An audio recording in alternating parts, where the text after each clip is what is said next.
forever in posterity. Yes. And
Yeah.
Good to go. So I'll call the meeting to order then for Tuesday, January 16th, 2018, and we're going to start with the Pledge of Allegiance. And is Chief Brent no longer here?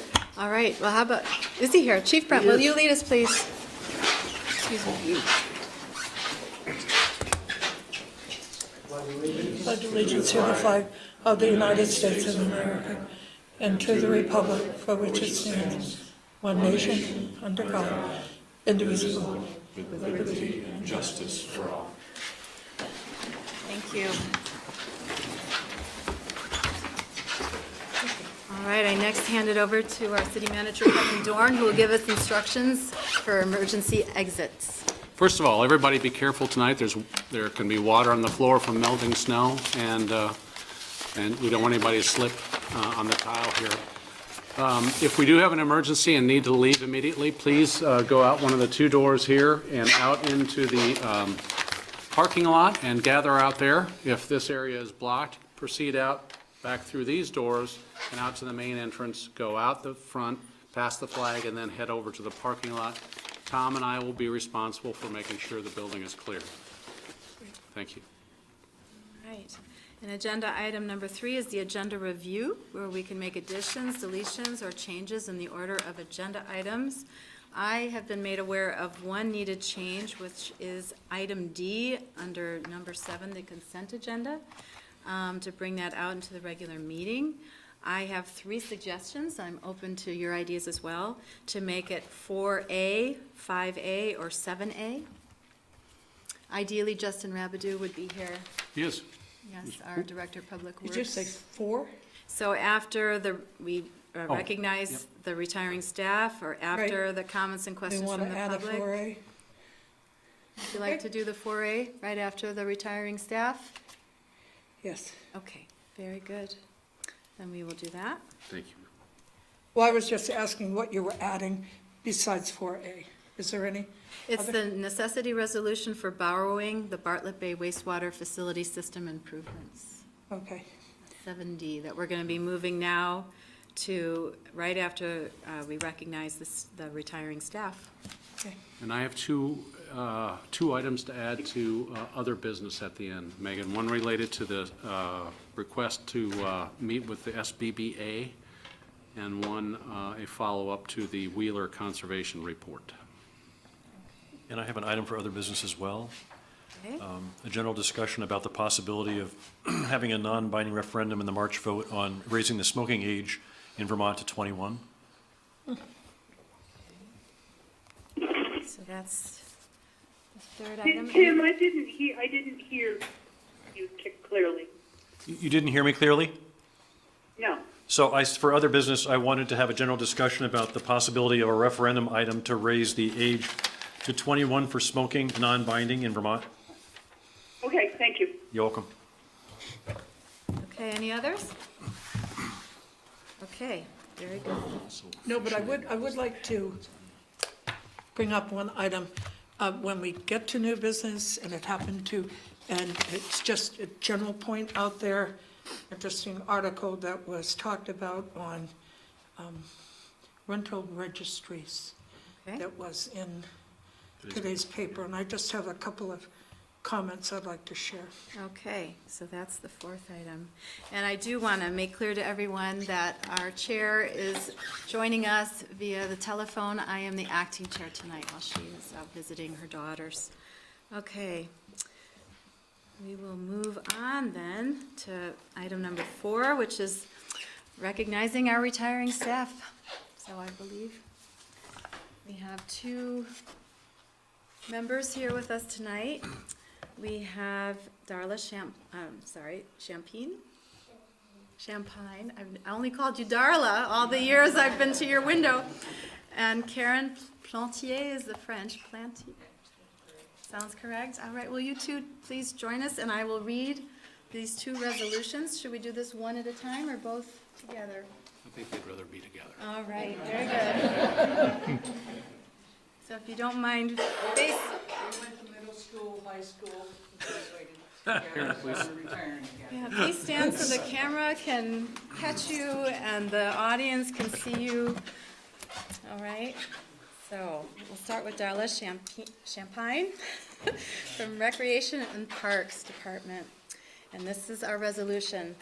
Whereas on September 24th, 1979, Darla began employment with Recreation and Parks in the city of South Burlington. And whereas on July 1st, 1970, the city of South Burlington, Vermont formed the South Burlington Recreation and Parks Department for its citizens. And whereas on September 24th, 1979, the South Burlington Recreation Department appointed Darla Champagne to be the first full-time administrative assistant. And whereas for 38 years, Darla administered daily operations and performed routine clerical, office, and record-keeping functions for the Recreation and Parks Department. And whereas throughout her career, Darla continued to support the coordination of activities between all staff and other departments within the city and performed other tasks as needed. And whereas Darla maintained communication with the public by letters, phone calls, email, and in person with respect to department activities and supporting our state organization, Vermont Recreation and Parks Association. And whereas Darla maintained records including programs, facilities, schedules, registrations, permits, and data entry of information as an important team member for department and citizens. Now, therefore, let it be resolved that we, the undersigned members of the South Burlington City Council, on behalf of all officials, employees, and citizens of the city of South Burlington, do hereby express to Darla Champagne our appreciation for her generous contributions of time, knowledge, and experience that she has given to the city of South Burlington, and wish her the very best in her retirement. Let it be further resolved that a copy of this resolution be placed in the permanent records of the city of South Burlington, and a copy be presented to Darla on Tuesday, January 16th, 2018, at the meeting of the South Burlington City Council in the presence of her family, friends, and co-workers. And I think she deserves it.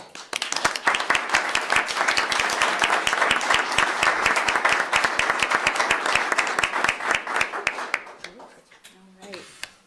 And now for Karen Plantier of the Public Works Department. Whereas in 1989, Karen began employment with the Department of Public Works in the city of South Burlington, and whereas for 29 years, Karen administered daily operations and performed routine clerical, office, and record-keeping functions for the Department of Public Works, and whereas throughout her career, Karen continued to support the coordination of activities between all staff and other departments within the city and performed other tasks as needed.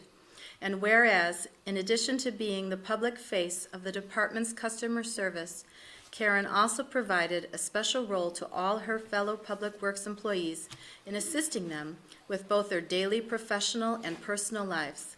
And whereas, Karen maintained internal and external billing records, personnel files, ongoing department budgets, and additionally was well recognized by the city's finance office as someone who always filed her budget reports and payroll in a very timely manner. That's important.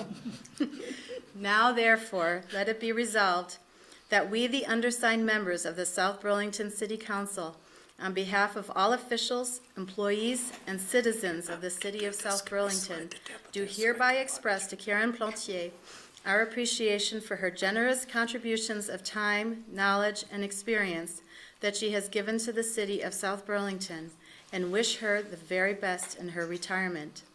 Let it be further resolved that a copy of this resolution be placed in the permanent records of the city of South Burlington, and a copy be presented, there's a mistake, to Karen on Tuesday, January 16th, 2018, at the meeting of the South Burlington City Council in the presence of her family, friends, and co-workers. And she too.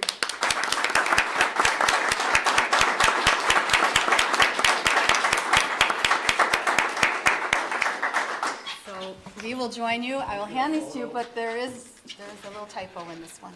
Uh-oh. Yeah.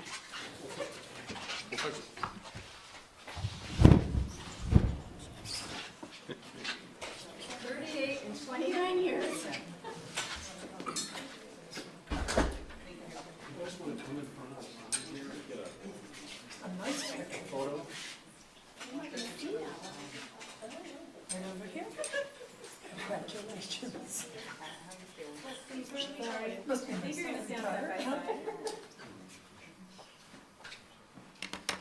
Tim, all the way to the end.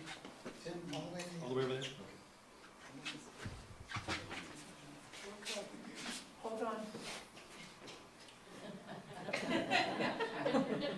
Pride.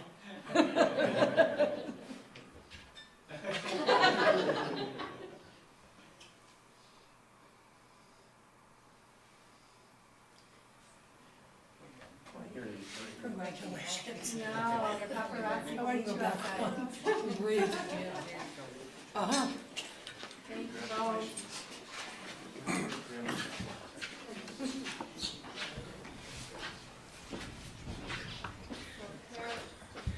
Okay.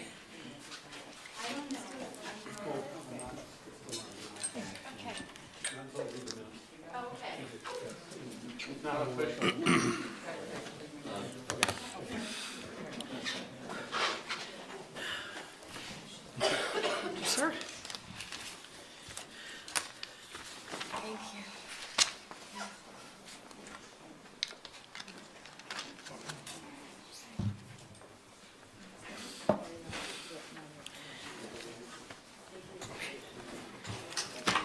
We'll get that fixed.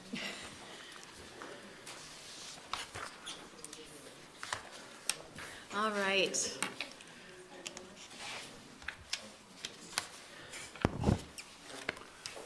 You there, Helen?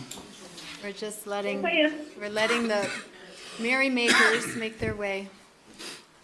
And they're being very quiet, so I think we're going to continue. But congratulations to you both, and lots to celebrate. And big shoes to fill. All right, we're going to move on now to item 4A, which was just added. And this was originally item 7D from the consent agenda, the necessity resolution for borrowing Bartlett Bay wastewater facility system improvements. And Hello. this is Justin's. Thank you for the indulgence. Since we submitted paperwork to you, we've had additional discussions with the Vermont Municipal Bond Bank, who also has, it's worth noting for the first time in a long time, has a new staff kind of going through this process, as opposed to the person we have historically dealt with. Thus the reason for some resubmission of the documents in front of you. The action we're looking to take here tonight is to have the council endorse ballot language for the election in March for the borrowing of up to $2.98 million of the sewer fund. And I understand the way the ballot reads, it's not going to be that explicit, so hopefully we can spread the word a bit about who actually is paying for this and what it actually means. Comprised within the $2.98 million are roughly $800,000 of grants and loan forgiveness. If you remember, we kept coming back to you with additional requests for funding.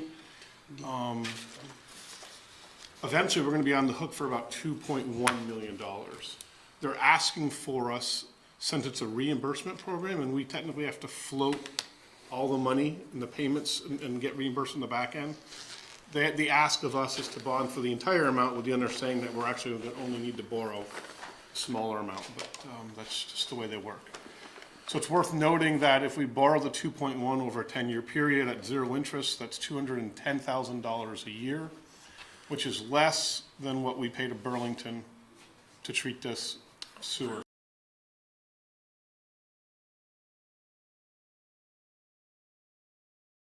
Revenue. So as we've been saying all along, this will be a cash positive project in year one for us. And the extent to which it's cash positive will increase annually as the sewer rate to our north increases. Some of the earlier information given to you had a little, we didn't assume that we were going to be able to get either loan forgiveness or some flat out grants. So I had some kind of worst case scenario, but still very good ROIs, and they're obviously even better now tonight. So what, in conjunction with City Attorney Andrew Baldock, we have prepared a resolution. There's also the warning that's part of the annual budget, and then the actual item as it would read on the ballot, part of the package that we prepared for you tonight. And my understanding is it is necessary for the council to endorse this via the resolution and then take all the appropriate steps. And I believe even later in this evening tonight, there's going to be more discussion about the actual language on the official ballot. Quick question. Chair. Oh, yes, please. So you laid out 10-year horizon, but this capital improvement has a lifespan beyond 10 years. So Yeah, 10 years is just a loan repayment. Pumps in South Burlington, we're replacing pump stations, and of which this project will involve 2 new upgraded pump stations, roughly every 30 years. And new sewer main, be it gravity or force main, which is pressurized because you're going uphill. Life cycle of, I don't know, 75 to 100 years, or if we're shorter, if we have an unfortunate situation. But yeah, it's a 10-year it's a 10-year debt. The infrastructure has decades of useful life beyond that. Yes, Pat? Is this the only piece of our system that is being serviced by another community? Yes. Okay. And I believe you had just said, I just wanted to clarify that, obviously, and what I would believe is that the price to Burlington would have been going up every year on this, and we will have a pretty much fixed area there, so. Yes, that is correct. The gap between what our loan repayment is and what our otherwise payment to Burlington will certainly increase with whatever their rate increases annually. Okay. I vote. Other questions? So, may I ask a question? So, the ballot warning is only for Bartlett Bay, Yes, and that's $2.9 million, $2.98 million. yes.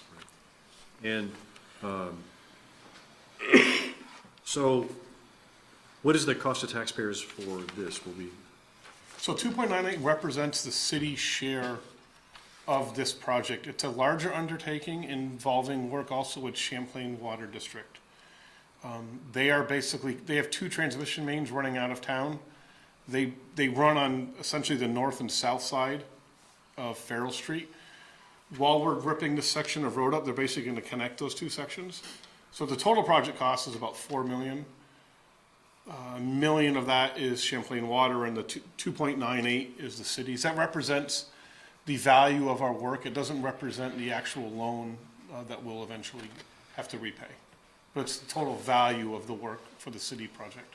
so Champlain Water District wants to do some work on their clean water mains, That is while you're correct. doing work on the sewer water. Yes. Okay, on the Hadley Road section. Underneath Farrell, they're going to be going basically north-south underneath Farrell Street. Okay. Over to a point just west of kind of Rice High School. Okay. It's creating interconnectivity, which results in more system reliability in the event of an outage on either end of it. It's a mutual project. The city's the lead on the project, just financially we're the bigger part of it.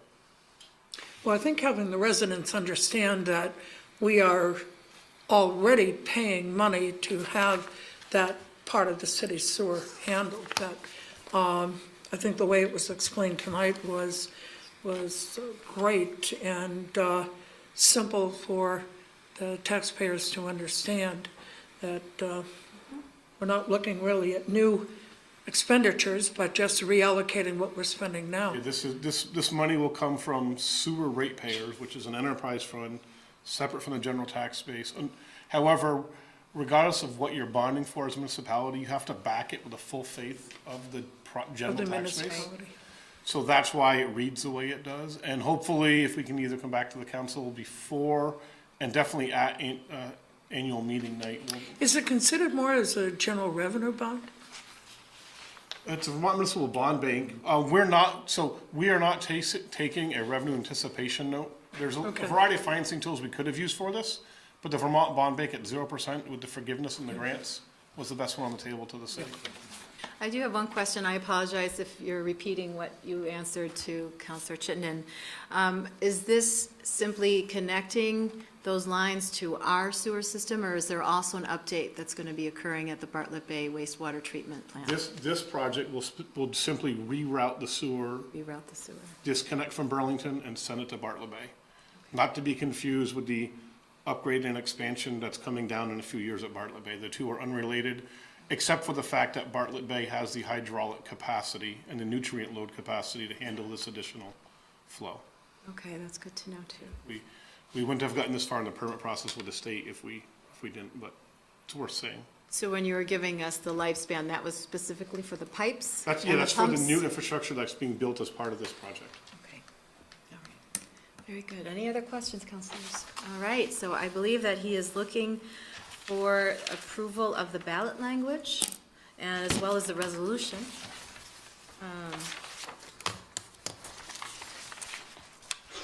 And it's, Warning?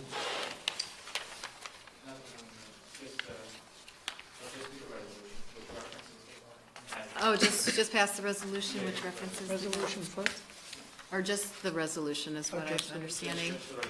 So just one motion to approve the resolution I for move incurring to- bonded debt, et cetera. I move to approve the resolution as presented. Right. Very good, and I will just read that. Necessity resolution for incurring bonded debt for infrastructure improvements to Bartlett Bay wastewater, what's the T? Treatment facility system, thank you. Okay, any more discussion? All in favor? Aye. Aye. Aye. All right, that was unanimous. And I heard an item you're gonna talk about later, about rental registry. You may have caught the article in 7 Days last week on this very topic. It was under the guise of health officers. I was interviewed for about 20 minutes for that article. The information I presented, I think, was fairly positive. None of it made its way into the article. If you read the headline, you can, make an inference as to maybe why that wasn't in there. But there does appear to be some sort of groundswell, both at the local and state level, for perhaps more rental registries. So I'd be glad to come back at a future time to discuss at least what's happening in South Burlington. Thank you. Thank you, thank you very much. All right. So then, we're going to move on to item number 5, comments and questions from the public not related to the agenda. Okay, I don't see anybody here. So we're going to move on to item number 6, announcements and city manager's report. And so we're going to I'll start here with Tim on my right. Not much to report other than I attended the SBBA meeting last week at VHB, which is the old IDX building, Shelburne Road, and listened to the Chamber of Commerce talk about workforce issues in Vermont and how we need to attract, was it 1,800 people a year to come live here to enter the workforce. I just say, if you're retired, come out of retirement and start working again. That would solve the problem. Thank you, even if it was part-time. Those people that just retired, let's get them back in here, okay? And then later on, I attended the legislative luncheon. Okay, it. can I ask a question? You may. What fields do they need employees, workers? Are That's they a gonna good go question. I think it's probably all fields, services, tech, you name it. Especially healthcare.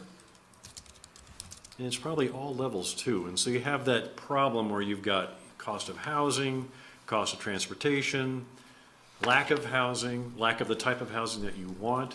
If you have professionals that are, have a inkling to come here, then they look at what's available with realtors and they're coming from a lower cost housing community, and they go, I can't afford that, But, there are different layers to that cake.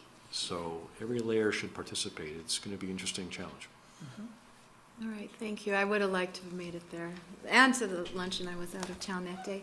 I'm sorry, Pat, it's. Well, there was a pension meeting today that I attended online, on phone, I should say, and with these gentlemen that are going to report tonight. And we had what I think is good news for our pension fund, doing a great job. But I will hold off on that until they make their presentation. And there is an airport commission meeting later this week. Okay, very good. We'll hear about that next time. And Tom? I attended the same SBBA meeting. I remember her saying a lot of states or state professionals in her same position are always screaming jobs, jobs, jobs, and she's screaming, I need workers, workers, workers. So Vermont is envious problem of having so many, has a very low unemployment rate that she was talking about building up the workforce. I don't remember the specific skills, though. I don't think she spoke to that. Other than that, I had a GMT meeting report, but I will debrief on that later on the agenda. I'll add one piece, there was an interesting piece, I was looking online at Vermont Tech, and apparently, their enrollment was down or something, and their faculty, I think in the last year, was asked to take a pretty significant pay cut and on some benefits. So I think it's kind of a twofold piece. We haven't got enough people out going into the education system, not only that don't stay here, as we see at our university and so on, but that we have circumstances, I think, within our state colleges that they're not getting the enrollment. So I guess I'm not sure whether that goes back high school and getting the encouragement to have them continue or what. But either that or we're losing more to out-of-state schools.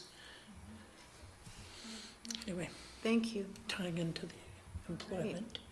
I think the meetings I would have attended, I couldn't attend, so I am going to pass it over to Kevin. I don't have a whole lot. I was sick for the meeting at SBBA, and you're all better off not having me there.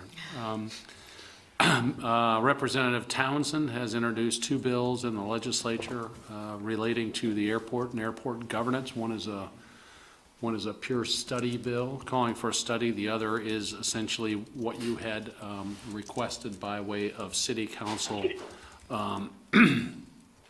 final say over the provisions of the NCP, the Noise Compatibility Program that affects South Burlington. Let's see. We have begun our dialogue at the staff level about the broad sustainability project that we want to engage in with the council over the next few months. I think you'll see multiple areas that we're going to want to discuss with you, from financial to services to energy and conservation, so on. But that has begun at the staff level. And then I have three things for you at the other business. So. Very good. All right. So we will keep. We don't have bill numbers on that yet, do we? From Meta?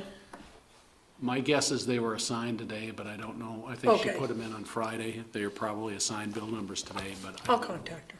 I'll get them. All right. So item number 7, which is the consent agenda. We have the disbursement. We have the minutes of December 18th and January 2nd. And finally, we have the formal acceptance of easements for Market Street right-of-way project, LBCMT 2007-C3 Dorset Street, LLC, Dorset Street Investment Group, LLC, Dorset Square Associates, Century Partners, LP, Rich Burlington Hotel, LLC, Poon Trust, LLC, South Burlington City Center, LLC, Chastanay Estates, Inc., Black Bay Ventures 8, LLC. So is there a motion to approve the consent agenda? So, second, third. Say that Pat made the Seconded motion. I that. heard Pat's motion. Is there a second to Pat's motion? Second. Very good. Any discussion? All in favor? Aye. Aye. All right. Passed unanimously. And now we have councilors' reports from committee assignments, and I believe that's Tom. I'll be brief. We had a leadership committee meeting last Thursday. We're starting the process to review the general manager for the first time. It's his 1-year annual. He's only been here a year now. And then also at the board meeting this morning at 7:30 a.m., we started to get the presentation from the Next Gen report on our fare analysis. And they've looked at 5 different options to balance service improvements with ridership improvement versus revenue generation. So nothing was set in stone, nothing is recommended yet. They just started to paint the picture for what we're looking at with possible fare changes to GMT. One of the alternatives is this very often discussed fare-free model, which is common in other parts of the country. So we are looking at that, but things cost money, and so fare-free is something that, as much as we're intrigued by it, we really need to see the numbers work itself out. So not much more to report. So you just step on and step off. You just hop on, hop Correct. off. without paying, okay. What about electric buses and the VW settlement? We just also approved the letter today, strongly supporting the use of the money for electric buses, and we are buying 4 electric buses, so How big are they? I don't know, Gilligs, They're this big? yeah, that big. I will get the sizes for you, But but are they, you think they're relatively like the ones you have today? yes, I believe they are the same size, full size. Wow, I wouldn't want to have to pay to charge those things up. Not much of an automotive guy, but I will get the specs. I rode a new bus this morning. We have 8 new buses as Yes, well, yep. Yeah, Oh, so oh, brand new that my UVM pass didn't even work. They hadn't even nice. updated. Nice. UVM's happy, I guess. So, but, yeah, brand new, brand spanking new. I think there'll be 12 total new ones, 8 are now deployed. Is there federal money available for buying those? Is that what helped with that, or? Yes, that was approved a couple of cycles ago. I'm just curious, when they take buses out of service, or are they taking them out of service, or are they adding this to the fleet? A little bit of both, so I believe 2 are for some service improvements, but most of them are replacement of older stock. And are they, curiosity, are they sold to other communities, or?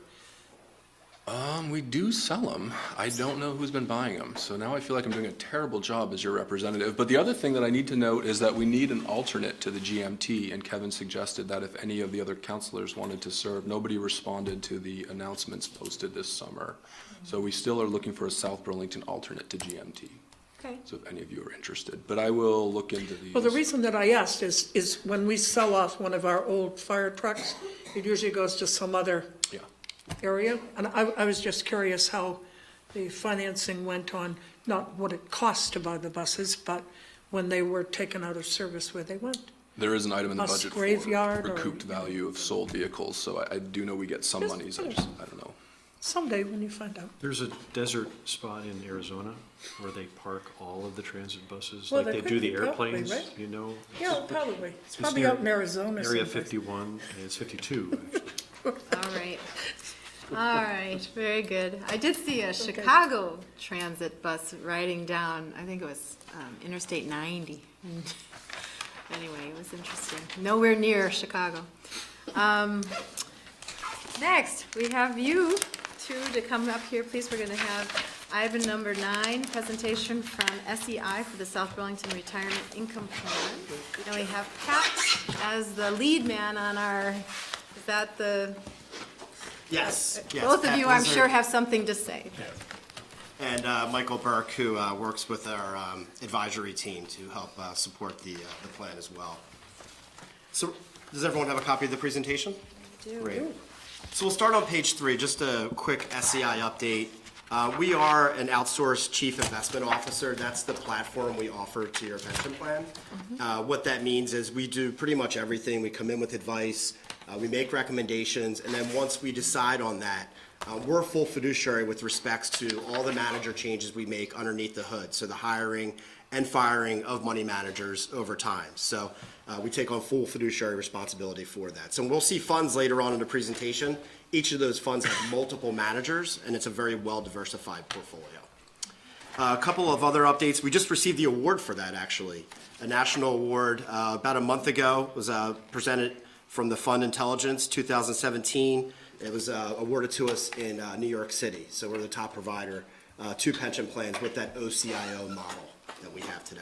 So we're very pleased about that. We have our institutional group, which services the pension plan, has $93 billion in assets under management, so that continues to grow. Obviously, it's growing with the market as well, and new clients, and new monies from existing clients, and $325 billion in total worldwide assets. So we're a big company, and we continue to grow. And we're highly scrutinized, audited, publicly traded company, and we're doing well. So that's important, I think, from a fiduciary standpoint, to know that we're a healthy company right now. So I'll hand it over to Mike to go through the next couple of slides. Okay, great. Good evening, everyone.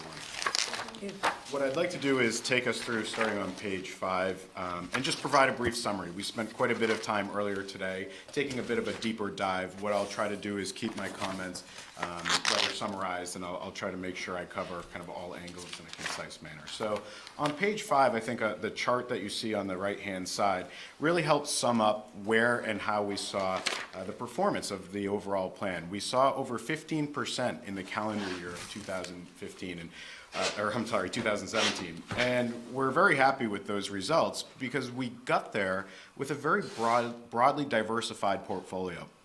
One that's globally diversified and diversified amongst managers as well. For many years, it was really a story of just U.S. equity performance and no place else. It's kind of been a change in 2017, as you see on the chart.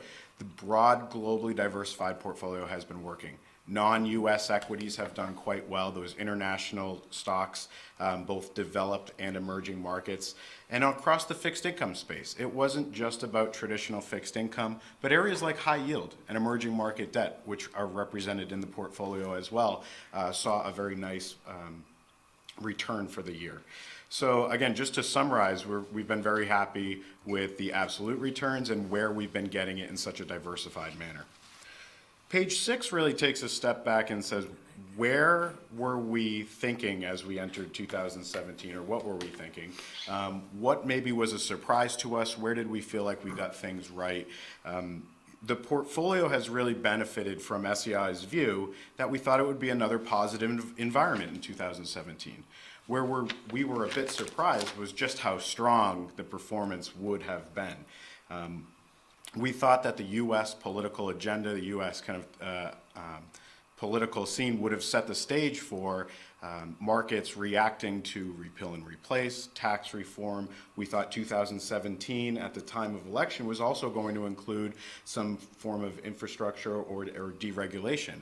We really haven't seen all of that come to fruition with the exception of tax reform, but at the same time we've seen a broader global synchronization, which has really kind of helped buoy the markets. Again, we feel as we move into 2018, we are due for some volatility. We think that it's been a very quiet year. Markets have kind of gone up rather steadily. We expect more of a volatile market going forward.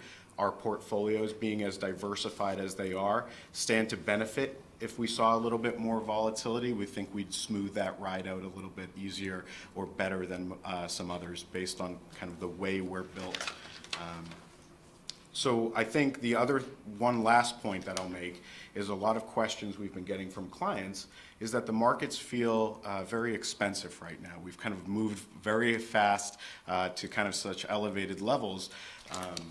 Part of what gives us a little bit of comfort, while we certainly recognize that, and we would argue that we are certainly due for a little bit of a sell-off, say a garden variety 5 to 10% sell-off, we think would be a healthy check to the marketplace. But the low interest rate environment, the low inflationary environment, we think allows these valuations to be a little bit more on the elevated side. Until we start to see some surprises in things like inflation, if we were to see interest rates move meaningfully higher in a rather quick fashion, we'd be a little bit more concerned. Today, we think the portfolio is well positioned, and we think the trend is our friend a little bit right now, and we're going to continue to look at this portfolio. We'll work with the committee to make some changes or as we see fit as we continue to move through the year. But as it sits right now, moving into 2018, we're still comfortable with where the portfolio stands. I tried to summarize instead of going through all of these slides, but any general questions that I can help answer, we'll go through the numbers in the portfolio as well. I think probably the only question, one of the questions that I had asked today is, and looking ahead, I might be getting ahead of myself here, but I did want to comment that when we get up to page 6, that is a new piece, and I really like that part that was put in. My curious point was to you, do you believe that with some of the changes we've had that are in there, and I'll address both the equity and the fixed market with this, but on the fixed market side, do you feel that as far as the Fed's raising the rates has already been taken into consideration? And do you feel on the equity side that we have already seen, I know as you're saying there, that we we should be expecting at some point a correction, and I mean, I understand that. But do you feel that everything has already been considered under the changing tax code that is coming out? Sure. So Especially with corporate. on the fixed income side, when we think about the Fed, they've been very consistent with the way that they've been communicating to the market. There, we would say we're pretty well priced in. The expectation that we have, which is not uncommon versus many of our other peers, is that 3 to 4 interest rate hikes as we move through 2018 is to be expected.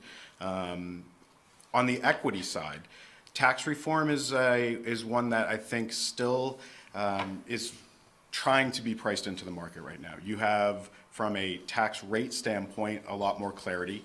As companies begin the earnings cycle, again, reporting earnings, which has just kind of kicked off and will last a month and a half or so, you're getting a little bit more clarity on what these companies think they'll be paying in 2018. Where we see some potential for some surprises, potentially to the upside, is areas like a repatriation holiday. A lot of these companies have all this cash parked overseas. If they're able to bring that back to the U.S. With a lower tax rate applied to it, what are they going to do with that cash? What could we see? Dump it into equities. A lot of folks think what they'll do is This market's gonna take off again. Well, but what they would do is share buybacks, increase dividends, shareholder-friendly activity, which would be a little bit of a tailwind to what we continue to see right now. What does Apple have in Ireland? Like 30 billion, what is it? There's about $2.5 trillion, and that's really just using the top 20 companies that have all this cash. Apple's size in that is hundreds of billions of dollars. Yeah. It's incredible. Helen, I just heard you, and I apologize, I haven't made a specific point of asking if you have something to ask. Do you have something to ask of Mike, or? No, I don't. Okay. It sounds like things are going in the right direction, and that's great. So I have another question. I don't want to drag this out because this is a really, concise summarization of the good news that I think everybody experienced in the previous year. And I know you don't have a crystal ball. If you did, you'd be paid a lot more. So, but how do you believe that you expected worse or higher geopolitical risk, but we actually had less than you thought? I mean, I guess I understand that, but to me right now, in terms of watching the market, watching, international economies improve, that there are these geopolitical risks out there, and there are probably, it seems like, just from the media's point of view, that there are more now than there have been in the past, namely because of some missile activity, in the Korean Peninsula. But on the other hand, you have what seems to be greater stability in areas of the Mideast where, 2011 and 12, there was a lot of emphasis on the fact that, ISIS had taken over large swaths of Syria and Iraq. So, and that seems to have, that tide has gone in the direction. So, It was France. So the biggest question mark here to me is the geopolitical risk. We know there's going to be lots of cheap money around for a while. The Fed's not going to raise interest rates too high. There's going to be a ton of free cash coming because of the tax breaks for the corporations and possible repatriation, right? The big question mark in my mind is what is a gray swan event? Sure. So you're actually correct, Megan, you're actually correct. To answer the question of where did we feel like there would be more, earlier in the year, Brexit had a much bigger potential to be a hurdle. Yep. German elections, French elections had a much bigger potential. We thought that could have been much more disruptive than it actually was. Gray swan events, when we think about things that we know exist, they don't actually come out of nowhere. Actual military action with North Korea would certainly be one of them. Continued Middle East tensions that you brought up, or even just simply the U.S. political environment continuing. If we were to see some kind of deterioration of any kind of progress or general rhetoric, we would. Those are the types of events that have the potential to spook investors. They don't exactly come out of nowhere, but you don't want to make wholesale changes to your portfolio as a result of trying to protect from that type of event. In our well-diversified portfolio, we feel like we're giving us the opportunity to kind of be as reactionary as we can kind of under the hood. The reason I say that is in areas like small cap equity, for instance, where it can tend to ride a more volatile kind of roller coaster of returns. It's been doing very, very well as of late. We've been a little bit more cautious. You know, our managers under the hood have been a little bit more cautious. We've been willing to give up some in the very, very good times, knowing that it would protect us on the downside. So even though we sit here tonight and say we don't have any asset allocation changes, we don't want to change how much equity we have, underneath the hood, we're being very active in trying to navigate each individual marketplace. So just to kind of remind you of our manager of manager models allow us to do that as well. Tom, did you have any questions? I have heard talk of us being in a potential bubble, and I'd like to know your thoughts on that. Sure, and you could look across many areas of the market to say that. You know, you could say fixed incomes, or the treasury market is in a bubble. You could say equity, Bitcoin. You could say a lot of places feel expensive or fully valued. There really feels like there's not a great place to turn to that would deliver kind of true value. Again, this is our idea of, you know, the fundamental backdrop for a lot of this is still intact. In some of the material that we showed tonight, we say, yes, valuations are high. We still recognize, though, that this is a growing economy. The earnings picture for a lot of these companies continues to improve. Until we see some deterioration in the fundamental picture, we're hesitant to make massive changes or kind of try to buck that trend that we're seeing. A lot of investors are still coming into equity markets even in this new year, which is hard to believe, but there is, you know, a lot of inflows still coming in, and we're hesitant to try to move against that, at least here in January. What would trigger a change Sure. from your perspective?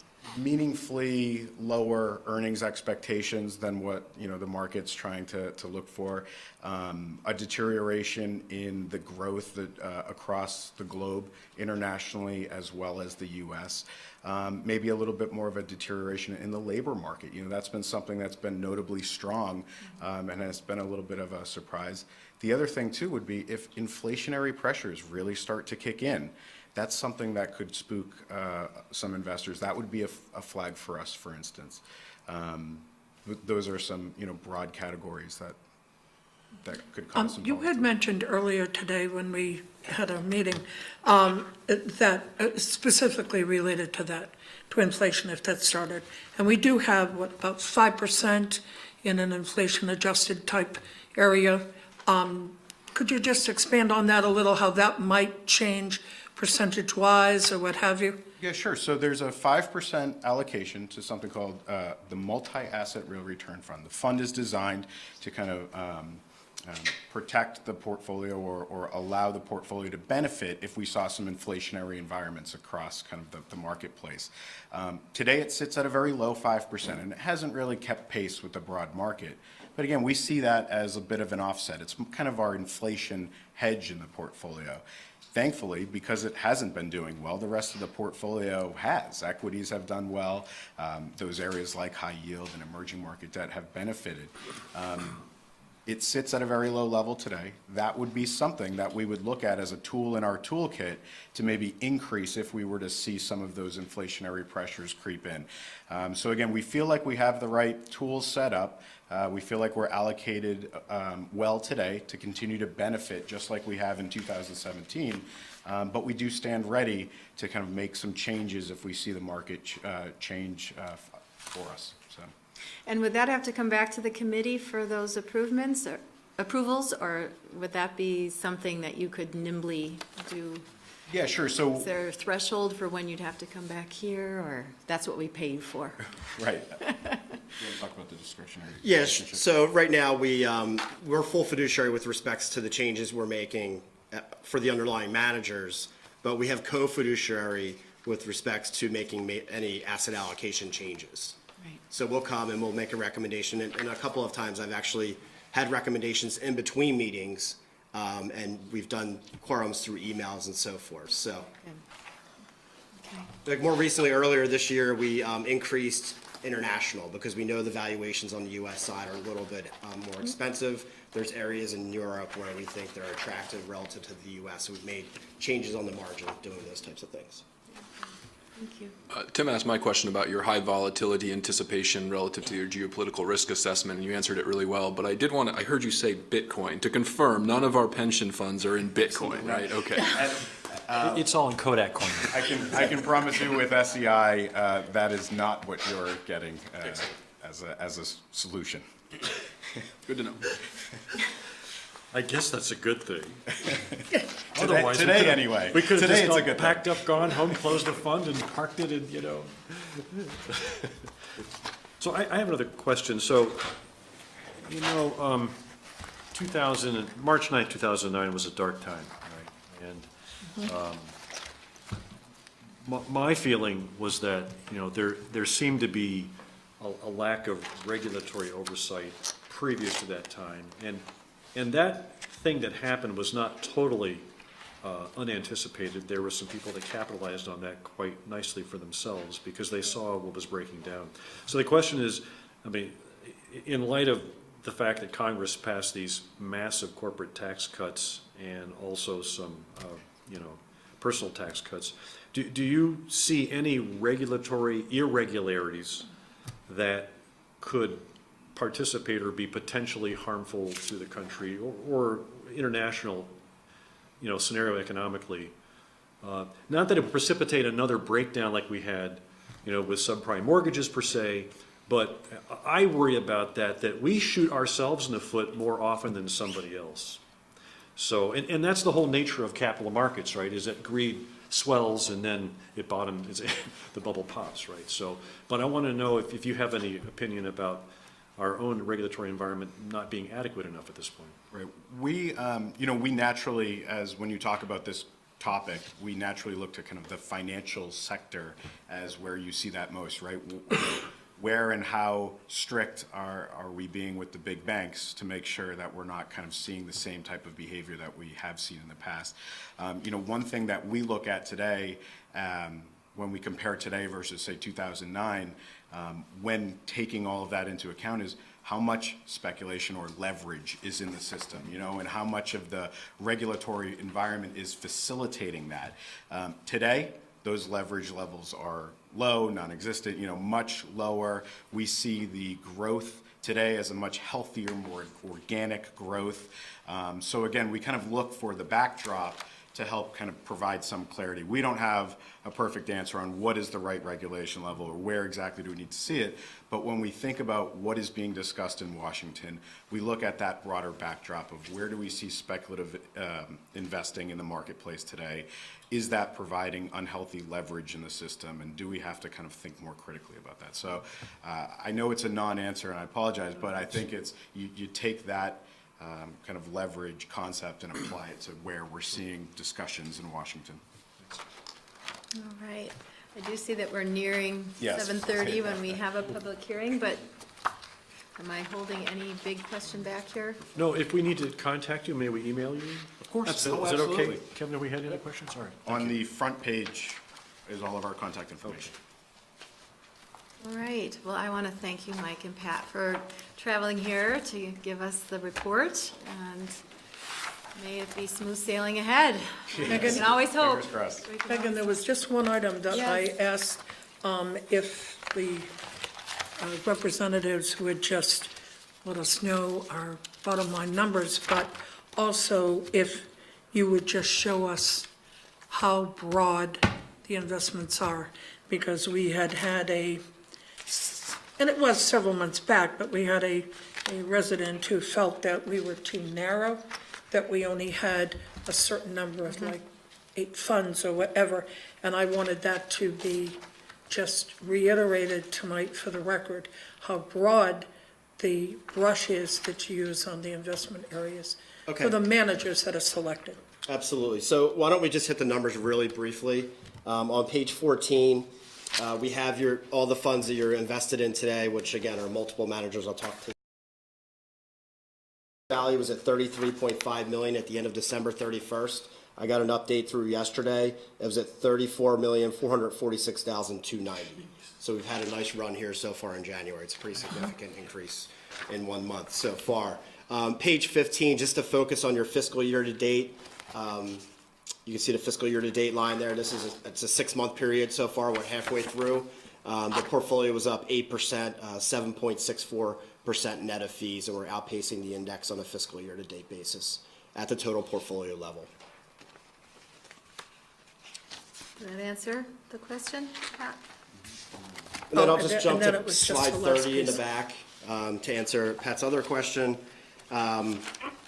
Just for instance here, if you look at the World Equity Strategy, we have multiple managers within this strategy that we hire on your behalf. We constantly evaluate backup managers. Sometimes we'll fire these managers. There might be some sort of organizational change or different investment philosophies, and we'll make adjustments as necessary in the portfolio. So again, that's just one of the funds you're in, but you can see it's very well diversified in a multiple manager approach. And the nicest part is that when you do have any question on a manager, whether you're hiring one or you are letting one go, we have the information in here that talks about the reason why and what that's going to cover. So again, it was just that this was brought up and has been on several occasions. And I think going over that one more time to show how broad the list of managers are is pretty impressive of that too. When did you start with us? What year? We're actually approaching 5 years. So August of this year will be our 5-year anniversary. 2012, August 2013. 13. Right. Okay, well, thank you. Thank you. Thank you for coming. Thanks, guys. Good night. Hey, Megan? Yes. Can I, just ask to have the report that you all have emailed to me? Yes. I will send it to Helen. Yeah, I have it, I'll send it. we've got it in emailable form, Helen, we'll get that right out to you. All right. Thank you very much. I could forward her mine. Thank you, guys. Helen, I got mine by email. I will forward that to you. Oh, super, thank you. Sure. So we're just past 7:30, and we have a public hearing scheduled on South Burlington application for a Vermont Community Development Program grant related to a proposed housing development sponsored by Champlain Housing Trust and possible approval of a resolution for VCDP Grant Application Authority. And we're going to start with Kevin Dorn, who's going to explain this to us. So the first thing we'll do tonight is go into a public hearing and open it up to the public. This has been a warned public hearing. The advertising was handled in the paper appropriately. And take questions from the public, and then you can ask questions of our partners here. The city of South Burlington becomes the actual applicant, but we won't be actually building. And Amy and Ken are here to talk about what the project is. Very good. So I need a motion to enter into the public hearing. So moved. Second. Okay, Helen seconded. All in favor? Aye. Aye. Very good. And I don't see members of the public, but if there is someone, maybe Bob, anybody who has a question? All right, so, and it's up to us then to have Okay. a discussion here. Would you like to go ahead and talk to us a little bit first? Okay, very good. Thank you for considering this application. I'm Amy Demetrowitz with the Champlain Housing Trust, and we're partnering with Snyder Braverman on the construction of 60 affordable apartments in City Center. So Ken's here to talk about that partnership a bit. Yeah, we're extremely excited about announcing our partnership with CHT, Champlain Housing Trust, and Housing Vermont. As you guys know, a vital part of City Center is creating an inclusive community that will include affordable and mixed income housing. And we think the most effective way of delivering those housing units are through public-private partnerships with nonprofit partners. We've successfully done that, as you guys know, with Cathedral Square. And we're kind of replicating that model with the Champlain Housing Trust and Housing Vermont. As you guys know, affordable housing resources are incredibly scarce and very competitive throughout the state. And we appreciate everything that you guys have done to help support this. And last year, Both city staff, Kevin and his team, and the entire city council, including Councilor Emery, really kind of did everything that it was necessary to help support that dream from, becoming a reality. And we think we're well positioned again this year to make that happen and effectively bring these resources to South Burlington to help make this project happen. And I could hand it off to Amy to talk more about the details of the project, but thank you again for your support. Yes, thank you very much for your support. So the project that we're talking about now is 60 new apartments, and we would be building that in a turnkey model with Snyder Braverman. This is the third time we've done this turnkey type of a development, and what that means is that Snyder Braverman will actually be getting all of the permits, we'll be building the infrastructure, we'll be building the actual apartment building to our specifications, and then we will be purchasing it when it's complete. We are requesting, and we've done that 2 times previously. It's worked beautifully. They're great builders, and it's a really wonderful partnership. It's been very successful. We are asking for $625,000 in a VCP grant. That's federal CDBG money that comes to the state, and only municipalities are able to request that money from the state. So we're asking that South Burlington be the sponsor of that application. That's $625,000, but it's a $17 million project. So we have many other sources, as Ken alluded to. We're applying for low-income housing tax credits. We'll be in front of the Vermont Housing Finance Agency in April with a request for those funds. Those are very competitive. And actually, on the 24th of January, we're in front of the Vermont Housing and Conservation Board with a big request for funding, and that's directly coming from the bond financing that the state was able to allocate. Seeing the incredible need for affordable housing, the state allocated a $35 million bond for the production of new housing. This is one of the projects that they're considering for that funding, and that'll be happening next week. So it's a great way to bring those resources back to South Burlington. South Burlington has identified the sort of desperate need for affordable rental housing in South Burlington as well as the Chittenden County area, and this is in response to, things like the affordable needs assessment that the city did back in 2013, sort of a direct response to that identified need. So it's 60 apartments. We're doing a mix of 1, 2, some 3-bedroom and even some 4-bedroom apartments because we've really found that there's a need for larger units, larger families.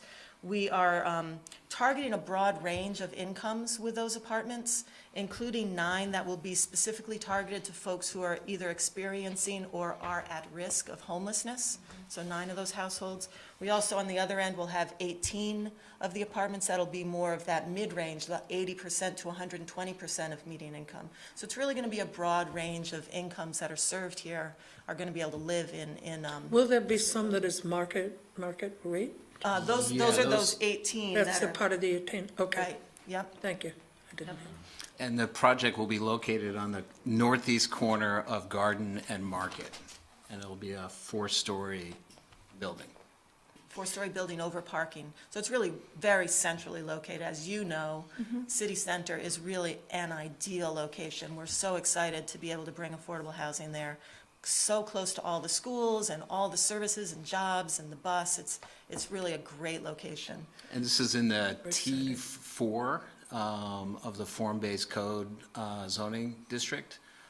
So we're obviously, along with Paul and his staff, becoming probably the next largest experts in the form-based code. But that's going pretty well. The pieces are coming together in terms of the design and how we all kind of feel about the direction of the project and how that kind of connects with the code. We think that that's all going to work great. We've been having regular meetings with Ken and Chris. They're taking the lead in getting the project through the permitting, and it's their architect who's doing the design, and we're having some significant input into how the building is designed, but they're taking the lead on that. That's part of that turnkey model. So the way that this application would work, very much like with Cathedral Square, we try to take on the administrative burden so that your staff doesn't have as much to do. The town always retains that financial responsibility, but we'll be writing the application, we'll be responding to requests for further information from the state, we'll be taking the lead in any monitoring and reporting that's needed for the grant. The grant comes to the city as a grant, and then we would be asking for it to be loaned into our new housing partnership that will own the property. That's part of the model that it needs to come into that project as a loan as part of the tax credit structure for the low-income housing tax credits. So it'll actually be a 0%, 30-year deferred loan to the partnership from the city. So it'll show up on the city's books in that way. And it's likely that in 30 years, we'll come and say, we'd like to continue this as affordable housing. Would you extend that loan? So if any of you plan to be around in 30 years, just remember I said that. We all plan to be around. Yes, but you're, when I come back, just remember that. There's no end. It's possible, it is possible. That's right. And the So- updates that we would have on this, I mean, obviously, they're going to go through our administration and so on. Right. But we will expect that we will have council updates as well. Yes. You know, as we go through. Absolutely. Okay. So, and even after it's funded and built, we'll annually send you an audit of the property. Terrific. So you'll always have access to whatever information you Sounds want about the exciting. project, yeah. So the way the process works, you have a resolution that you're considering today. The application is actually due on February 6th, so I've been working away on finishing up that application. And then there's a VCDP board meeting where the VCDP board considers our application on April 20th. And at that point, probably on the 13th, we'll know if we're successful or not. I've got a pretty good feeling about this, but those resources are also very competitive, so it's certainly not a sure bet. I did see Mr. Britt come in. Did you come in for the hearing or for another item? Another item. Okay, very good. Okay, so I think it's now the council's turn, and before we come out of the public hearing, right, we can ask them questions now. Okay, so are there questions? Yeah, so the T4 is 4 stories the maximum? Yes. It is, okay. And are you gonna build a like steel spine building with wooden partitions that'll be pre-delivered It'll and be, prefabricated? it'll be a parking garage. Yeah. The first story will be both a combination of steel and wood, depending on how the structural lays out, and then 3 stories of wood frame construction above that. Okay, yeah. With probably like, maybe some brick veneer? Oh, yeah, or brick and. Hardy backer veneer? Yep, everything that meets the form-based code. There's a Right. clear kind of guidance on materials, materials that are suggested and, you know, specifically materials that are prohibited. Right. But the plans that we're currently reviewing have largely brick on the facade. So you should be able to do it on one piece of paper, your application, right, to the zoning? That was the theory behind Yeah, I form-based think it ends up being more like Okay. a dozen. It's still But very it's- streamlined. yeah, We're it's- pretty excited about it. Do you have some elevations yet? We don't in terms of, we're making progress. Yes. Okay. But we hope to have those wrapped up shortly.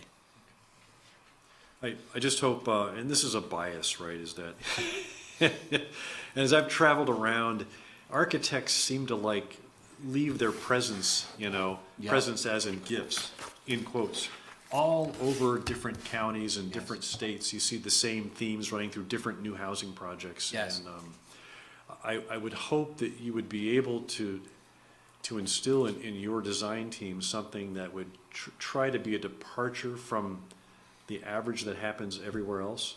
And Yes. I'm not gonna name other designs that I've seen, because Yes. I don't want to belittle them, but Yep. all I can say is that we went through one heck of a process with the Trader Joe's, right? And they Yep. went through 2 architects in that process, I think. So, I would just, and I know you'll probably end up doing a great job, just keep that in mind that, you know, that building's gonna be there for a long time. So some of the design themes that you're gonna have are probably gonna be taken from other places. And if you could just make it look interesting, you know, that would be nice, so. I appreciate that guidance. I mean, Yep. without having seen anything, and just voicing that concern early. Because one thing I don't want to see is that driving down Market Street or Garden Street to see the same themes over and over and over again in all those buildings, which is exactly what the form-based code says doesn't have to be done, right? So, All right. Helen, do you have something? Not a question, just a comment. I really support the comments that Tim was making with the encouragement and effort to really make it stand out a little bit more than some of what seems to be the kind of typical buildings that we see. I think that would be wonderful. And again, I'm very, very supportive of affordable housing and appreciate your interest in partnering with our city so we have access potentially to this $34 million state bond to support housing. So thank you for your efforts. Thank you. Pat or Tom? Do you have any questions? Yeah. Well, I will just echo my two colleagues' comments. Wood and steel sounds lovely, with a warmth and a strength, right, coming together. And also just the project in itself. I like the mixed income. So in addition to affordable, I think that the mixed income is really important. And not just to be able to afford the address, but also to live in a community where all kinds of people can live together. So I think, yes, and as a design, that just, helps ensure that that goal is met. So I wanted to stress that as well. So I think we can have a motion to come out of the public hearing and then look at this resolution. so moved. Second. Second? All in favor? Aye. Aye. Aye. All right. So now we have a resolution before us. And we can, it is, I can help you all. I had it open here before my, Yeah, oh, it's right here, but it is on page, oops, it's page, 36 in our packets. doesn't come up with a page number. So this is the resolution for the Grant Application Authority? That's right. And it also lists Amy Dimitrowitz, Right, Dimitrowitz, right. to be the contact person and to complete the application. Kevin Dorn is named. He is the authorizing official for the Grants Management Online System and Telegrants. It cites the receipt of VCDP funds. So I'll move the adoption of the resolution for the VCDBP Grant Application Authority. Second. You got it. Any further discussion? Very good, all in favor? Aye.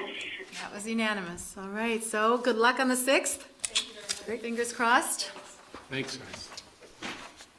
Okay, so that takes us to item number 11. And we have our project director for the library, City Hall, basically our city center guru here, Alana Blanchard, and she is going to be giving us an overview of this new project that we're having some visioning meetings for, starting Thursday evening at 7 and then Saturday morning at 10 a.m. here, I believe, in this room, 2-hour meetings where residents can come and they can share their ideas and construct a vision together for a new public library on Market Street. Freestanding. For the record, Alana Blanchard, Project Director, and all right, so I do have a short PowerPoint, very short, and Helen, the chair, should have received it, and I also have a handout which provides some more information, more in depth. And the top page is a page that you've already seen before. And the second page just gives you a sense of the outreach plan for the engagement portion of this project. These are all the same, yes. Are there two documents here? Or just one document Just a top page and a bottom. that stapled together? That? Yeah.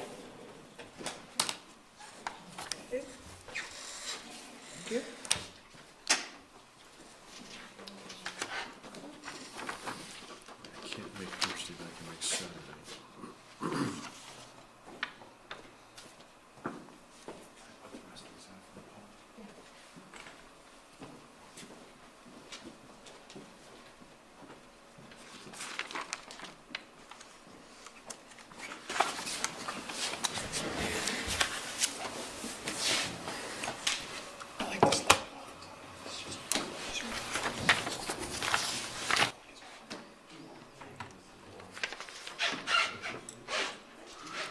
So, really excited to be at this point with this project. In the end of the year, the city contracted with Wayman Lanphier, Humphreys Poley to start Sobu Spaces 2020 Engage, which is a design process for a library and city hall on Market Street. This process will work with the public and stakeholders, review existing conditions and material, and look at different options for what a library and city hall that would be built in 2020 or open in 2020 would look like. So this project follows the same process that we've used for all TIF district projects. And that's a little small, but all of the blue squares are sort of the outreach phases. The green circles are council actions, and the orange are sort of for larger projects. Which this one, while it's larger, it's more specific to a smaller space, so we don't have to go through a federal process, fortunately, for this project. So this. Same process, and right now, this week is sort of the kickoff public outreach phase. And then in February, the architects will be working with all of the information that they've collected to put together a purpose and need statement, which the alternatives will then be tested against to be presented in March to the public once they've come up with a few viable options and look at how a city hall and library can fit together, look at what types of spaces might be in each structure, and look at how the site might be used. So those are sort of the three schematic ideas that they'll be looking at. And then in April, and I should say they're doing something that we asked them to do specifically, which is once they've presented to the public, to take a single recommendation and present it the following Tuesday. So they'll be turning it around rather quickly. And they're doing that in part because they need a lot of time to do a cost estimate for the council presentation. So before they start the cost estimate, we wanted them to bring that, generally put it out there and just get some feedback on it before beginning that phase. So in April, you will have a full concept for a library and a city hall to consider. And you can see, here's the full schedule. So the portion that I just talked about takes us until just before May with the city council meeting in April. At that point, they will begin more of the specific design for the building. So once the council has selected a concept, we'll begin preparing public outreach for a November vote, and the architects will begin moving the project forward in order to have it ready post-vote for estimating to sign a construction contract. We will begin putting out a request for qualifications right now for a phase 1, phase 2 construction management at risk contract, which will bring a contractor on board to assist us with estimating and scheduling for the project. And then they will have the opportunity, as long as there's a good working relationship, to also manage the construction phase of the project. So that will be a competitive process that we'll be undertaking this month, and we'll bring that to you hopefully by the end of, the middle of next month. So, so that takes us through to the beginning of construction, and then we have, I believe it's just under a year for construction, and then about a month and a half for move-in and then opening. So that's sort of the whole project in a nutshell. There's obviously a lot of pieces to it, right now we're in the outreach phase, and so as you can see, that's the first part. It sets the foundation for the rest of the project. So we're reaching out to as many people as we can. We're really pleased to see the coverage by the other paper on the front page. There's also a half-page ad on the last page of the other paper. And we have a website up, and we'll be adding things to this website to offer an opportunity for people to engage online. That will begin right at the end of the first set of workshops. We'll put the presentation up and ask for feedback, as well as the same questions that people were asked during the presentations. We have postcards that will be ready on Thursday to hand out to folks. And we're also using social media. And we would love if you would also use your networks and do personal invitations. We've asked the Friends, the Library Board of Trustees, and others who are interested in this project to reach out to any networks that you may have or organizations that you may be involved in, and to pass on either social media or e-newsletters or just a personal invitation. Those go a long way to bringing people into the process. This is the postcard that is being printed. We also have hashtags for this project so that people will be able to find it in social media. I wanted to give you a sense of what's happened and what's going to happen in terms of the big picture. We have had a lot of outreach on the library, and we've had it for many, many years. I have a feasibility study from 2006 that we used to apply for the TIF district designation. We had another feasibility in 2013. There was a library visioning process in 2015. There have been mission statements both from the City Hall and for the library. We now have a site, and we'll be looking at public input and staff input, and then what opportunities there are for design. And just to conclude and open this up for questions, this is what we expect to hear this week at the presentations. We're going to see a lot of ideas, but I think what the architects really want to know from the community, what is there in today's library, in today's City Hall that's really special and that we really love and want to see in tomorrow's spaces? And then what do we love from somewhere else or just generally that we think should be in those spaces? And then also what's very particular about South Burlington that's really important? And how does that get expressed in these new spaces? So that pretty much concludes the overview, and I also provided you with a handout, and this just goes a little bit more depth into some of the social media. If you have any ideas, let me know, or if you have things that you would like to pass on or like us to push out about libraries, about City Hall, we're happy to do that. There's a purpose statement which we have on the website, and we'll be sharing with the public. And then just a list of some of the stakeholders and ideas about how we can talk about a new space, so the types of things that it might do. All right, very good. Well, I thank you. Does anybody have questions for Alana?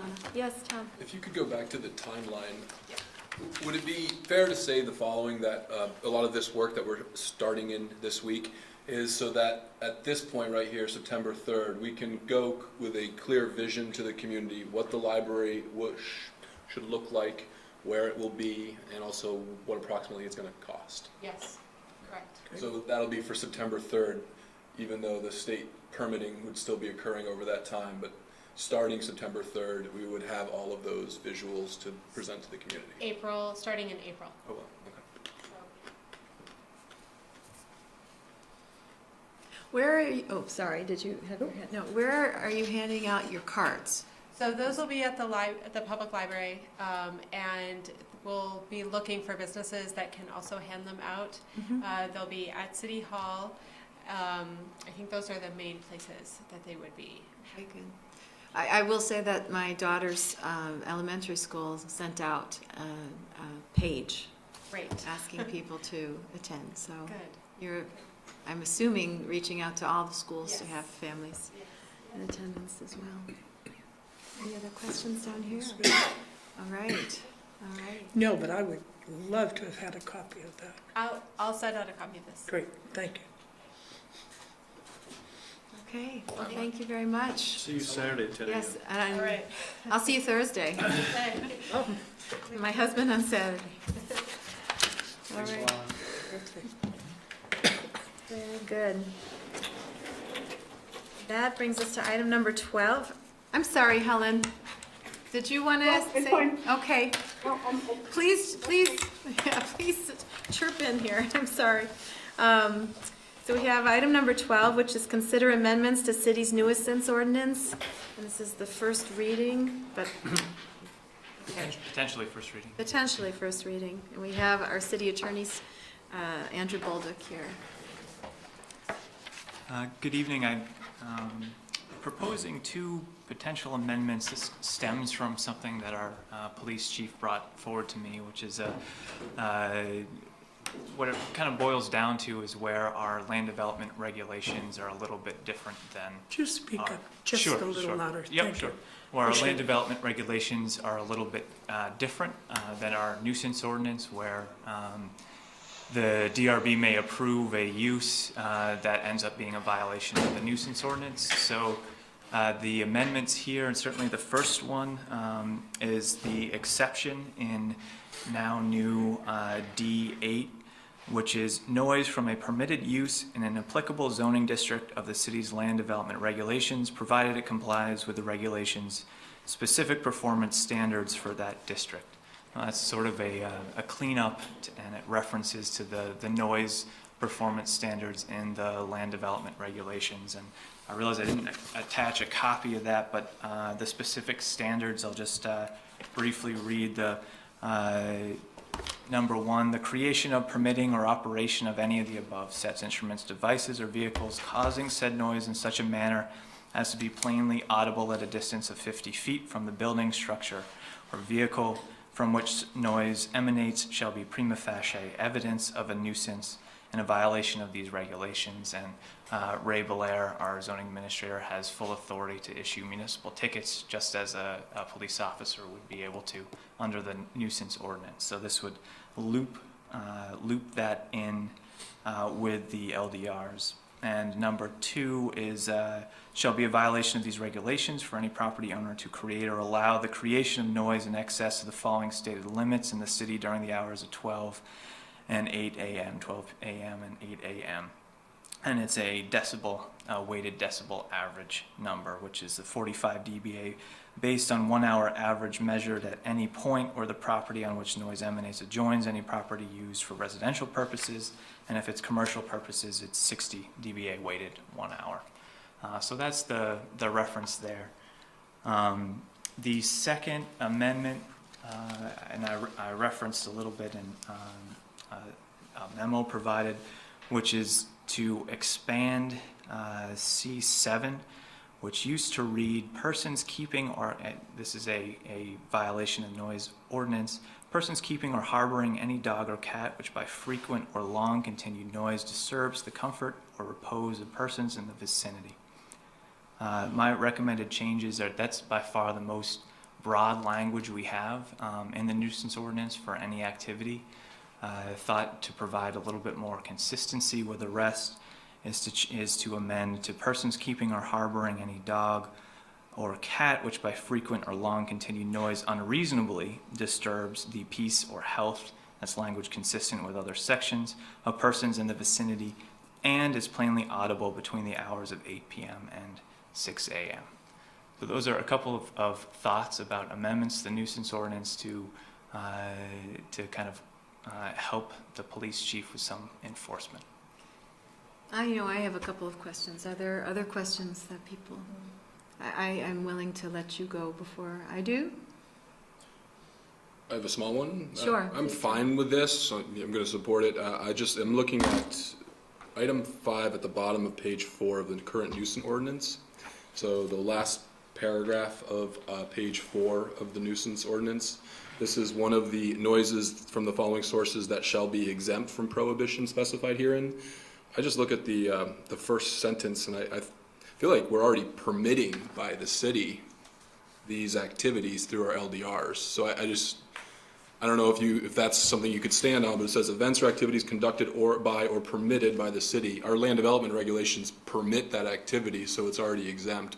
I support your language changes, but I just thought we were already covered with that term, with that use, since that's already an exempt activities that are permitted by us. I felt like our LDRs permit that through our zoning, but you're the lawyer.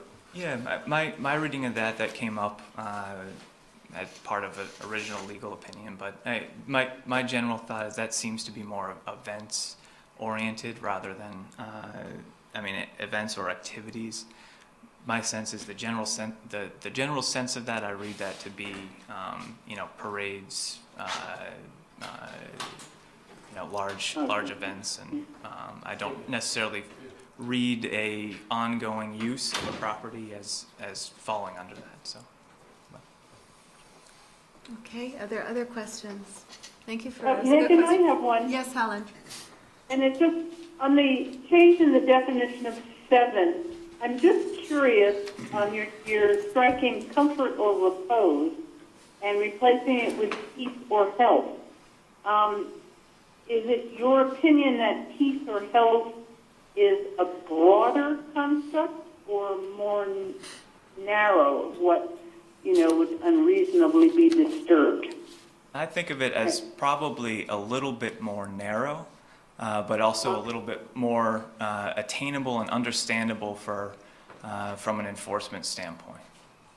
Okay, more modern language, in other words? Yeah. Okay.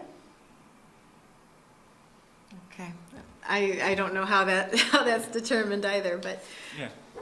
did your question get answered, Helen? Well, I mean, I think peace or health is pretty broad, actually. And, I agree. I guess the comfort is the health part and repose is peace. It's okay. I was just curious if this was language that's more universally used by other communities. Yeah, this is the language that we already use in the ordinance. So I was trying to mirror the language that we already had. Comfort and repose is something we don't use for any of the other noise provisions. So. Okay. Thank you. Tim or Pat? Tim has a question, yes? I remember this application at the DRB quite clearly. Yep. I remember stating very clearly that I was afraid that the Rye property residents would be disturbed by the barking at Happy Tails. Lo and behold, the neighbor has complained, so this does not surprise me at all.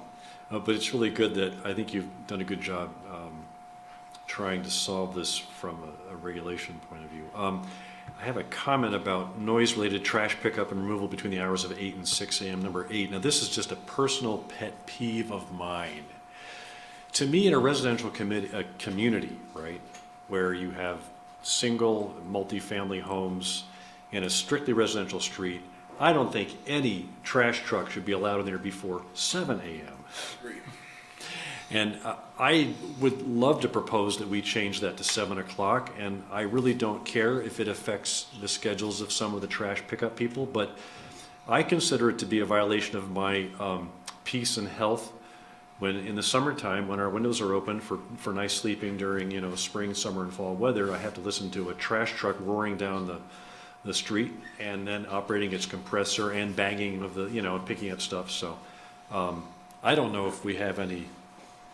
I have residents, friends on Barrett Street that complain about this a lot. In the summertime, they say they come through at 6 a.m. and it drives them nuts. It's really loud, and I have voiced my complaints to the drivers sometimes, and also to to at least one operator this is back in the early 2000s, when my children were small and I wanted them to sleep, and I also wanted to sleep too, so I would hope the city council could entertain possibly even a change to move that out an hour to 7 a.m.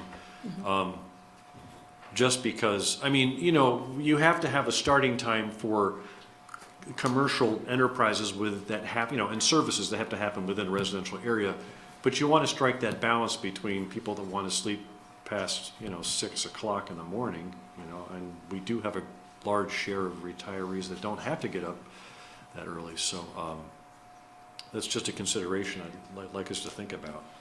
It might be time to change that and to formalize it, and then give residents the ability to complain to their carriers about it and tell them to stay out until 7 a.m. or later. That's my only feedback on that. Is that the consensus of the council as you want to see a next draft? I felt that 6 a.m. was a little early myself for the dog barking too, not just for the trash pickup. I'd love to hear from the haulers on a variety of topics if they wanted to come in and if they want to speak to this 6 a.m. topic, but. I live in a neighborhood, obviously, as well, and the trucks come through fairly early. I've had a client that owns a business that does hauling, and he has sold it now to the next generation down, but I'd be curious as to how this affects where they are required to take their refuse, when they're going to the Coventry or wherever they have to take it, and how that might affect their drop-off as well.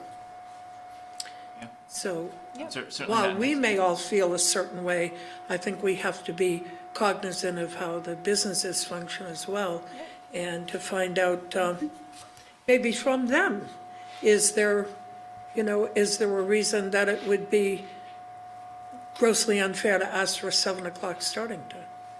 Yeah. And I will remind you that the second reading is a public hearing. Yep. Some of these concerns could be addressed at that time. That's great, yeah. But I think a lot of times, as what we've found on the council, is that even when we have a public hearing scheduled, some people are just totally unaware of it until we come to the, the final vote. Yeah. So that, I would hope that we would have enough notice out that people that are involved in this would see that. I'd really be interested to hear from residents in the city who have an opinion on this at that public hearing.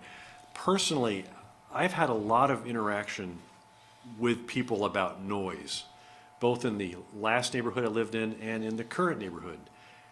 I've gotten up at 5 o'clock in the morning and driven my car over to Dorset Farms to find the house that was across from my house, where the 2 dogs barking in the backyard were left alone in this yard, in this house on Bower Street, to find out where that noise was coming from, so clearly straight across like a speaker. And, it didn't ever happen again.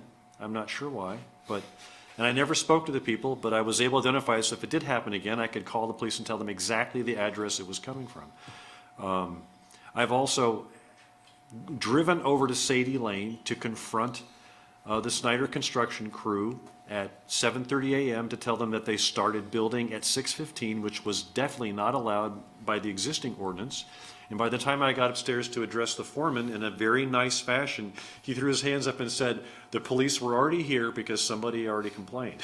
So I got to let you know, noise is a real problem with me. Noise, when it's being generated, when it shouldn't be generated, is a real problem. And I think it's a problem for everybody because it disturbs your quality of life. Maybe we've heard that theme here before, earlier in the year or the end of last year, right? So I'm really interested to know if there's feedback from the community about these times, whether we should shift them a little bit. But your amendment looks good to me, so. And to your point, contractors that start early are subject to fines. Yeah, and sometimes it's just education. That's all it is, and it's about how you approach it, and approach it with the person the first time, and just, elucidate them about what our ordinance is. And some build it into their budget, and they know that they're gonna start early and be fined, unfortunately. Yes? That's really That bad. happens, I hope not. and it does, unfortunately. But And We'll be you- open to the change. Tim, I live behind you and I just adopted a new dog. Just let me know if he's barking. No, it's not your dog. And my dog does not bark. I am amazed. Well, that's what they every all time. say. I'm honest. She has on rare occasions. I was curious, the distance between Happy Tales and the property that is making a complaint here. That's a very good question. I'm assuming it's over a couple hundred feet. I'm not entirely sure. Okay. I haven't been out and taken a look at the properties themselves yet. I know it's not a direct abutter, but I think there's kind of a long, narrow strip, property strip that's between the two. Okay. So it's not a huge distance. Yeah, yeah. Is the business located on the Rye commercial property? Yes, I don't know who it's currently owned by, but I Right. believe it was It developed was part of by- that PUD. Yeah, part of that Okay. development, yes. See, now, I never envisioned that the commercial aspect would be affected. I was always concerned about the residential because they didn't have the plans at that point for what commercial would be there. But looking at the practice that's there, I could see why there would be a conflict. Well, I want to say that I went online just to poke around other towns' ordinances. And what I found, and I didn't find a lot, but what I did find was that from the side property line from kennels and residences, it was 25 feet. And from the rear line, it was 50 feet. So that was in California, which is pretty strict generally and pretty sensitive to noise regulations. So that entered into my thinking as well.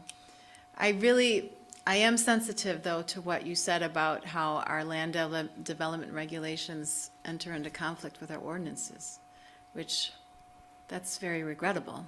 Yeah. Yeah, I think it's a good product to people that come forward and submit applications and our DRB as well, is to have something that's workable within the universe that they look at. To have to bring in other considerations that are outside of that, it just makes things a little bit more challenging. Right, right. And so a more philosophical question, is this quick fix going to serve us long-term? I would certainly hope so, yeah. I mean, you understand through the numerous updates that we've done, that an ordinance update can be a relatively quick thing. It can be done within a month.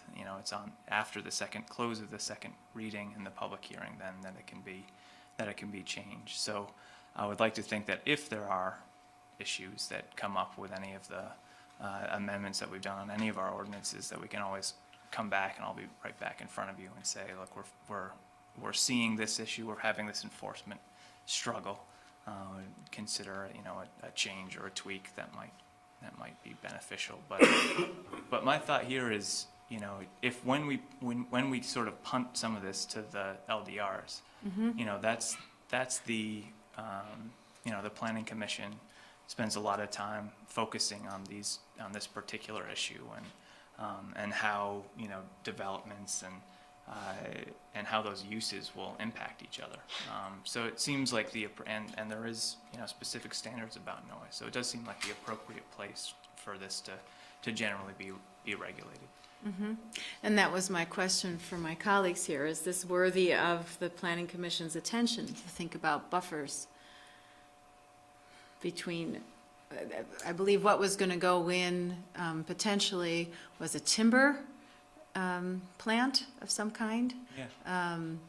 So if, I agree with Counselor Barrett. I think that, and I sent some wording to the planning staff about ways to design neighborhoods when there are concerns about noise, putting garages between, you know, the home structure and the noisier source of noise, putting bedrooms on one side as opposed to another side. I mean, there are things that you can do to create buffers in our design regulations.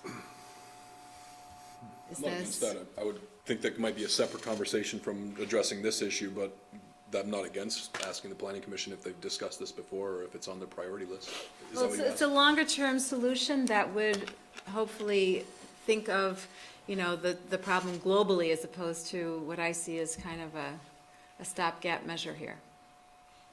But still do the stopgap measure. I think then we entered into grandfathering. I mean, I don't know how, I understand the stopgap measure when we have a current situation here that we are responsible for in a way. Yeah. I'm not against doing both. I don't think we should stop the stopgap if we're, based on the memo that our lawyers provided, it seems to make sense to support this course of action, but I'm not against what you also described, which is to ask the planning commission to explore sound buffers for development regs. Because we have that industrial open space and there's still a lot of space open there.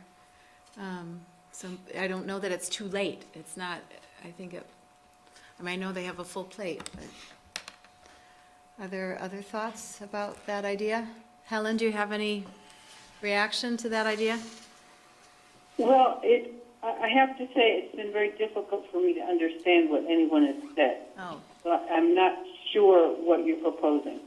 I am proposing that in addition to this amendment to our ordinance, that we ask the Planning Commission to consider development, residential development and commercial development where they abut, to consider some land development regulations that would take into account the need for buffers. So how to design. Okay. I mean, I think that sounds reasonable. Okay. I mean, the other question, and I read through the ordinance, but I wasn't certain where to look. In the Second Amendment, it's suggesting that, or saying that they are exempt provided they comply with the regulations specific performance standards for that district. Are there particular performance standards in terms of noise for all the districts? Is that?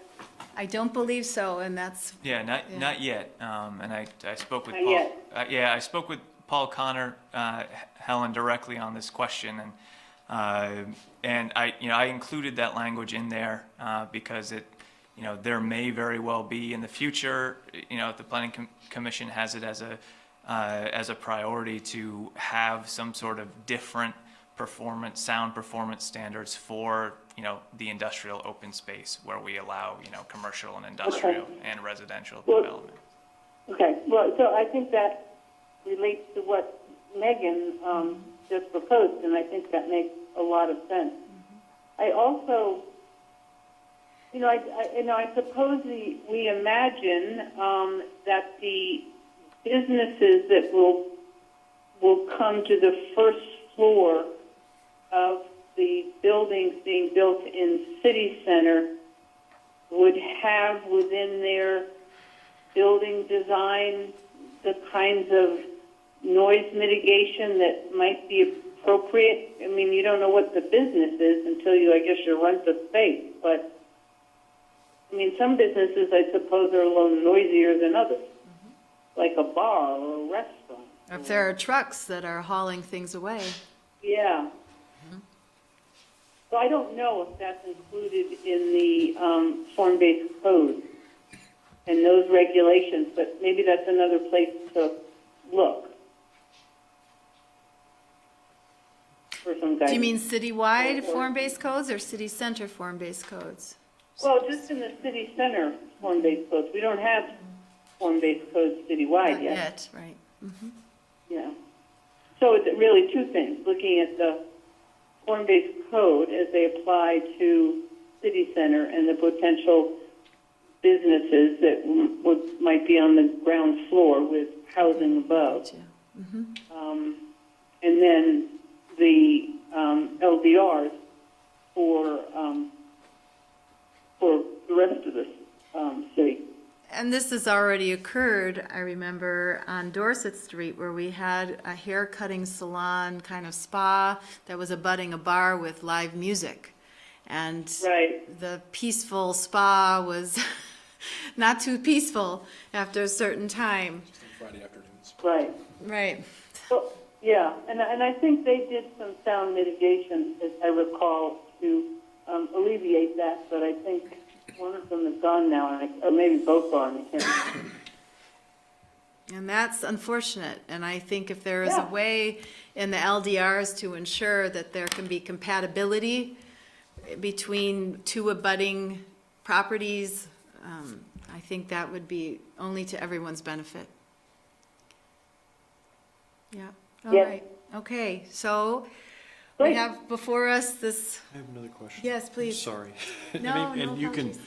dismiss this. So in number 2, you say the operation or permitting the operation of any radio, stereo, or other sound amplifications, equipment from a motor vehicle that is audible at 25 feet from such vehicle. The term motor vehicle should mean any car, truck, or motorcycle. So that's like radio, stereo, CD, whatever it is, music.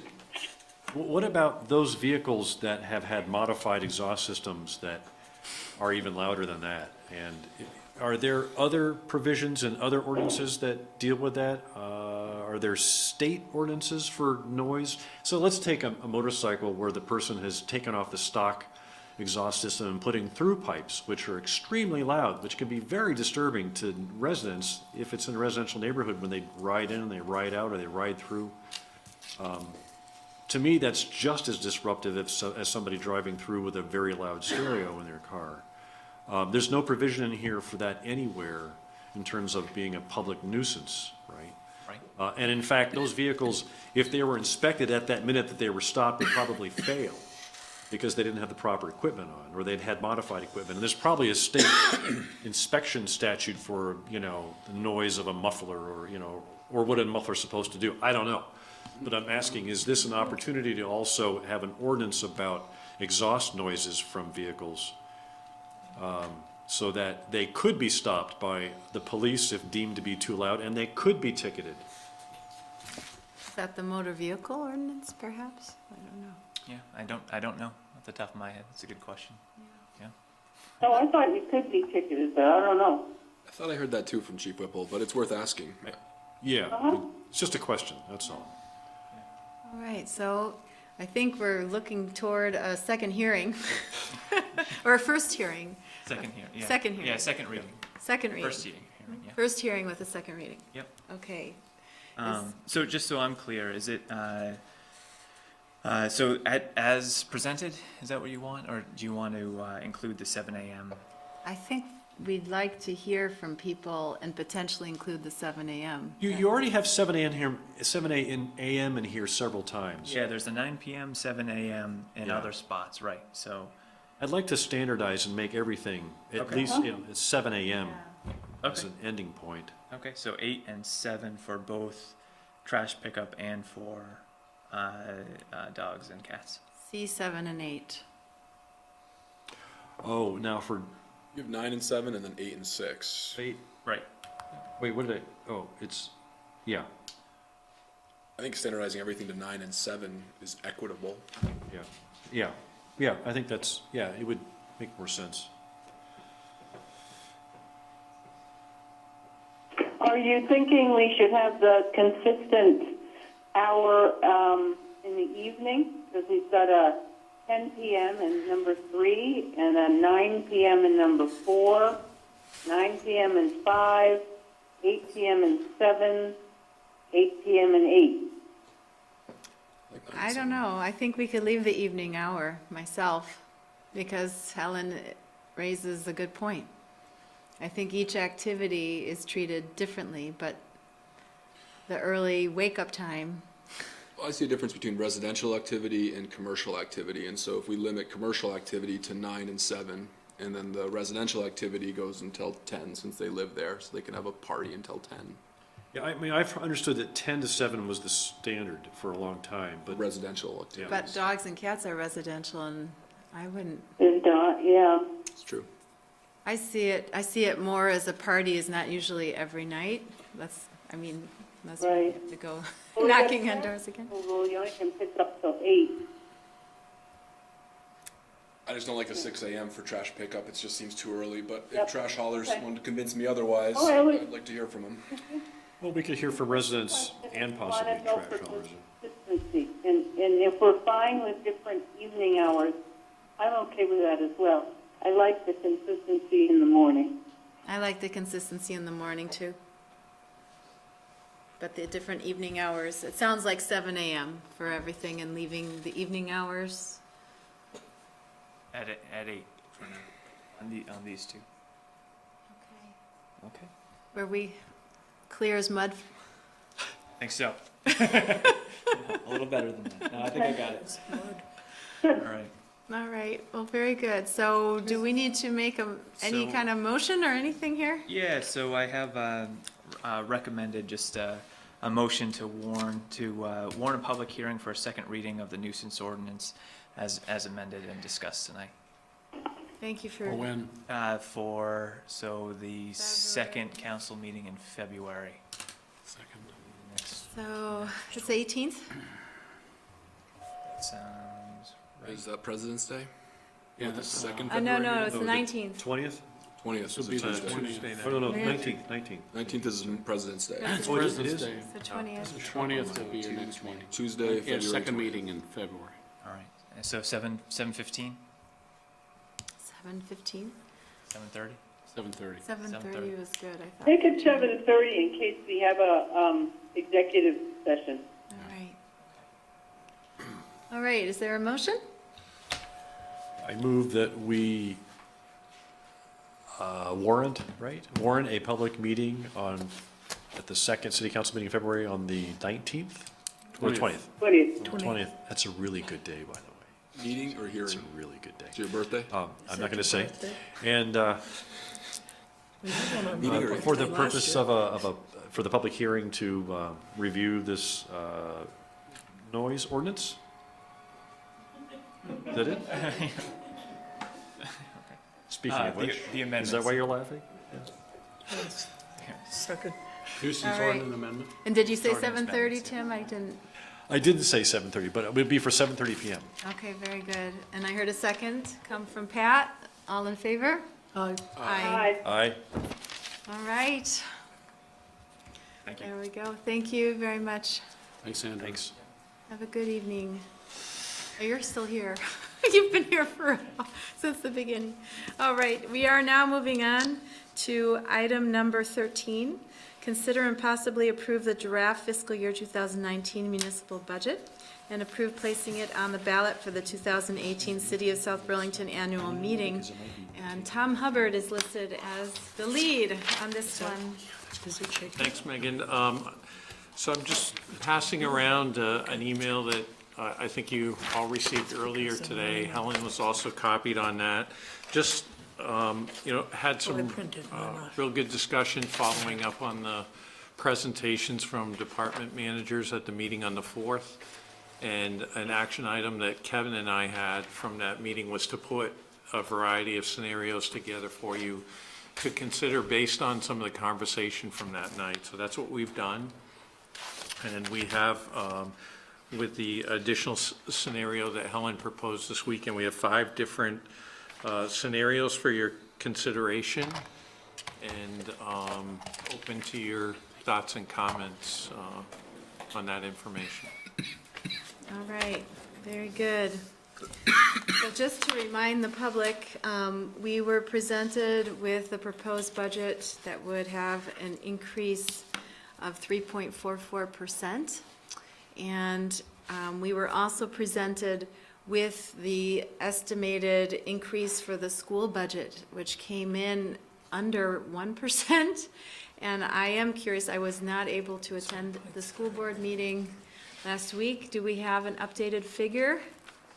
I believe it's 1.74%. 1.74? I haven't seen anything since that draft.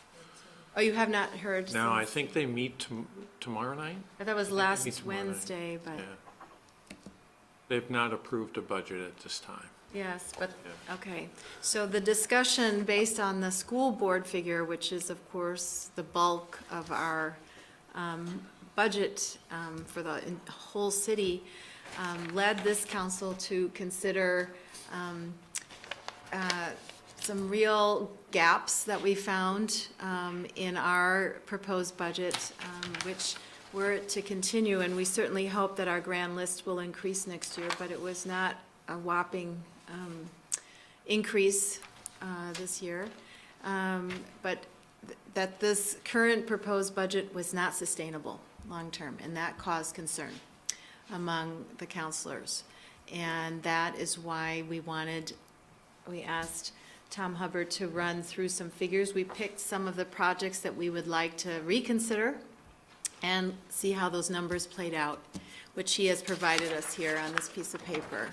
And I can just read through, very briefly. We can get into the specifics in our discussion, but we were looking at the paving line for our roads, our striping line, also for our roads, looking at air pack maintenance for our fire and EMS, the uniforms, that was also for our fire, they were winter jackets, the undesignated reserve, which would, I believe, be for the city center.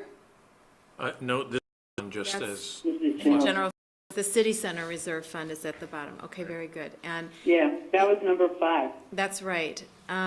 Increase IT hardware, and again, just like the jackets and the air pack, this is a maintenance item. So just every so often, every 5 years, to ensure that there are no failures. The other maintenance item was the police cruiser, and that's of course for the police. One thing I did note in the minutes from December 18th was that both Tom and Kevin said that the undesignated reserve ideally would be whole. And so I did make that mental note to move forward tonight. Of course, ideally, we would love to have all of these items, but that would bring the city budget to over a 5% increase. And we're trying to be very mindful of our taxpayers. So this is where the hard part comes, and you're all here for it. All right, here we go. So, Okay. bread and butter. Well, I have a couple of comments. I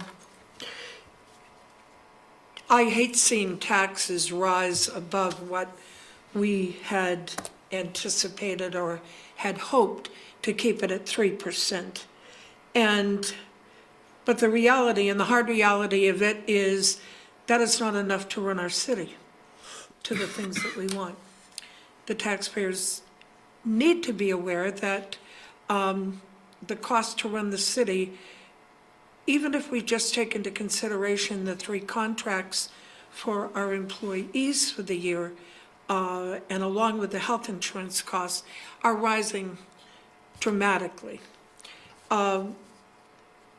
We are also very strongly committed as a council and to the citizens for Market Street. And to see the reserve fund not funded for city center, to me is just, we're asking for a potential future problem that, and maybe not that far into the future. One of the scenarios that we had asked for here, and I believe Helen, you had asked for it, is to see if we had, under scenario 5, if we funded the undesignated reserve to the 21,000 and added back 110,000 for the city center reserve fund, while that would bring us up about 1% more than what we are being proposed right now at the 3.44, bring us up to 4.33. we are staying within what I think is I don't want to say a modest increase, but we are staying with the design that we want to have for city center and the commitment we've made to that. Some of the other areas, I mean, the increased striping, we may consider that piece in there, but some of the other areas are clearly ones that our department heads came in knowing when they made their presentation to us that that was probably not going to happen, that there were going to be cuts in their budget area. And unfortunately, that's some of the things we have to look at. The cruiser, as Chief Whipple said, we can get away without it. We're not going to be able to forever, but, we can. And meanwhile, it might turn around and give us a little more opportunity to have more economic development once we have our second building announced and ground broken on that for city center. I think, when you start to build, it builds momentum. So from my perspective, if I was to look at this and say, if we were to increase our budget, I really am leaning towards scenario 5. I know it's high, Minus the police cruiser. but I'm looking and saying that the cost or what we have committed to for city center, have you got that one, So it's last just one? the 2 reserve Yep. funds that would be. And that would restored. be getting the undesignated reserve to where we had committed to, and also for the city center reserve. And then I would hope that we would be able to take a stronger look at our grand list and to literally work on that in bringing in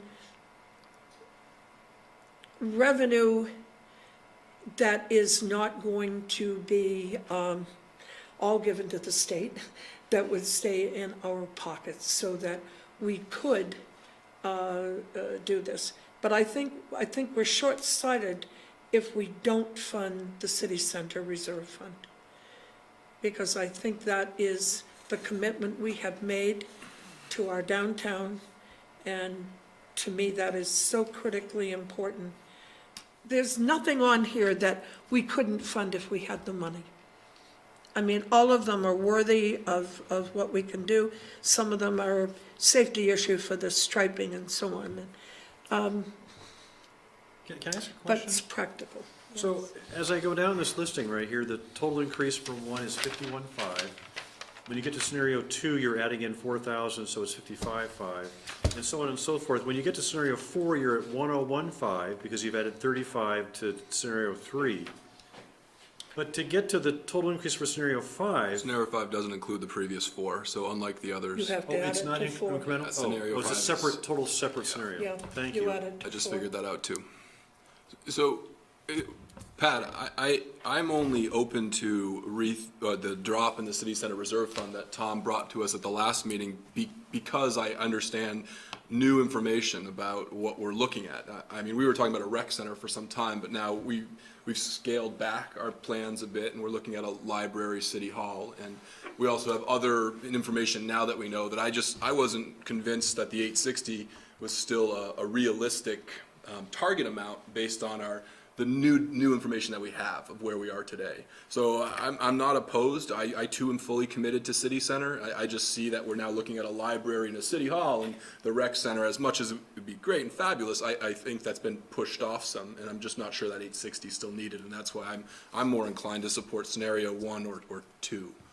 But that's where I would like to do scenario 1. Scenario 1 only adds 10,000 back to the undesignated reserve. Right. So it doesn't bring it up to a Right. very large reserve. Well, it brings it up to the 21. It makes it whole. It does. It's because it was brought down to 11,000. So bringing it up by 10 would bring it up to am I right, Tom? Is that right, Tom? Number 3 brings it all the way back to, if you went down to number 3, that would add the full amount into the designated reserve. It was But number completely one wiped is out. It was zeroed, yeah. So scenario 1 puts 10,000 into it. Going down to scenario 3, it adds the whole 21 back in. Thank you. All right.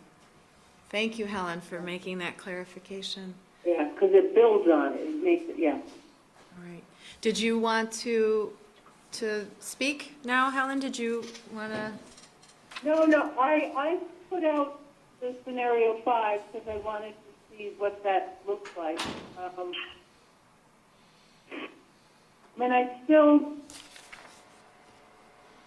I guess I'm not as certain that we've scaled back the development of city center to the extent that we can cut $110,000 from the reserve fund. I guess I would have to be more clear about that. But it is in fact what Tom has indicated, that, we're cutting back on all these things, and so we aren't putting city center at risk by underfunding or funding at a lesser degree the reserve fund. Then I could at least support the 21,000 to the undesignated. To me, that's an absolute. Got to do that. In my mind. Tom, can I ask you a question on this? My understanding on our reserve fund is that we know that there will be times as city center gets built out that we don't have the TIF funds up front. In other words, we may have to front some of the funds and then see them coming back in the form of the TIF, I don't want to say reimbursement, but Right. whatever. And the reserve funds are designated to use for that purpose, correct? Correct. The Okay. city center reserve fund. City center reserve Yes. fund, exactly. And while I hear what you're saying, Tom, that, the civic center at this time is not on the drawing board per se, for various reasons. It doesn't mean that we are still not going to need funds to front for certain projects before we physically have the reimbursement back in hand, correct? That's correct. And I think if I hear what Tom's saying is that you still want to support the city center reserve fund, you're just not sure that the 860 is the right number. And I'm comfortable saying that if we didn't fund it at 860 for a year, and we funded it at 750,000 for a year, that I think we would be fine. Kevin, you can weigh in on this if you want as well. I think there's a number of items in the general fund that I feel strongly about them being supported. And I think that for 1 year having less money, and really until we determine what that right amount is in the city center reserve fund, it was based on a full build out of city center with all the public amenities that we envisioned. And I think as we're into 1 year now of the TIF, that I think we need to look at refining what that number is. And I'm not sure that it's 750, and I'm not sure that it's 860. But I think it's something that we need to look at, and I think that we've got a year that we can possibly be a little bit flexible with that number. Okay. Well, hearing that, and since you are our finance guy, I agree with Tom, though. I think the 860 was built off of a model that was developed several years ago, when our expectations at that time were that TIF revenues were going to flow at a more rapid pace than we're experiencing right now, that we wouldn't have run into so many permitting problems and other issues. I think it's really time, and Tom and I have talked about this, it's time to come back to the council and revalidate what the expectations are for City Center by way of public projects. We are, as Alana alluded to earlier, going through a very robust visioning process for the library. And I think I've heard universal support among members of the council about a library. I think there are other potential public projects that we really have to test with you and validate and refine the model. So I think Tom's right. Whether or not 860 is the right, 1,000 is the right number today, or 750 or 650, we don't actually know for sure unless we update the expectations of the council and the community in the model. All right. Well, that being the case, I would revise then where I would stand. Okay. And I would look at scenario 3, because I think scenario 3 will give us what we are looking for with the other cases that I think are important to the city. But it would bring up the reserve, the undesignated reserve, to the 21,000 that I think that I would hope that we would all be committed to seeing that piece in there. And it is a little higher than what we anticipated earlier, but I think it is, it's reality to show that we don't want these things cut if we don't have to. And hearing from you, Tom, about the other piece makes me much more comfortable with saying that we could look at that. The cruiser, I heard from Trevor we could wait a year. I don't know if that is that detrimental, but I think in looking at taxpayer pieces, I would like to cast towards the scenario 3. Helen, I heard you concur. Did you want to Yeah, add? I think I would agree with that. I would support scenario 3. I think that's a small enough increase, but hefty enough to really deal with some of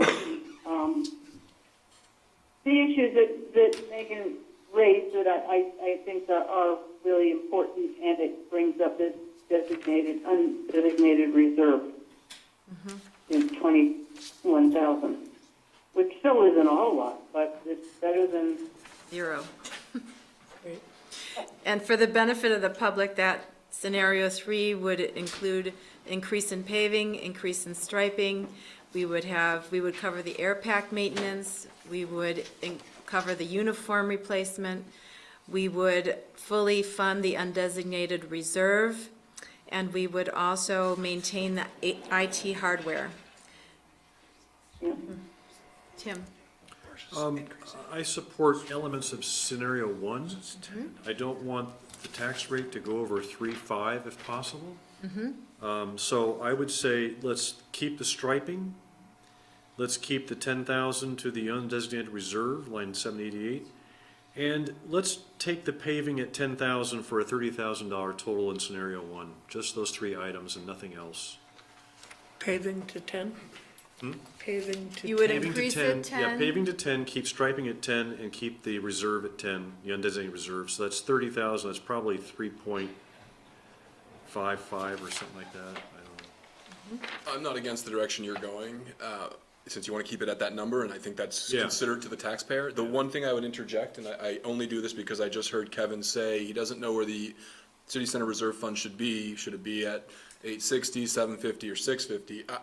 I might encourage us, and I fully am committed to city center, but since we don't know what that number is, and we're going to have a big important vote this November, and I'd also say the markets are making our pension funding looking better for next year, I'd support taking a little bit more from the city center reserve fund in order to fund the items in scenario 1 and 2 and 3, but keep the tax increase at 3.49. Does that make sense what I just said? So we would cut from 750 down to, I don't know, this is high 60s. 30,000 brings it to 3.64. 30 brings us to 3.64, and that's keeping the city center at 750, right? Yes. We could drop. will you 3 point what did you say? 3.64. 6.4, I already forgot what you said. 3.64 includes what? 10,000 increase in paving, 10,000 increase in striping, and bringing the undesignated reserve fund to $10,000 balance. But what you're saying, Tom, is that we could pull some more from the City Center Reserve Fund to add some items back in here or replenish some of those. To get the tax rate increase below 3.5.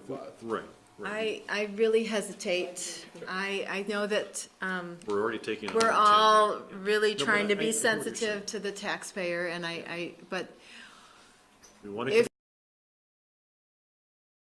to, and we need to, as I'll use the word that Pat used, we need to keep the momentum.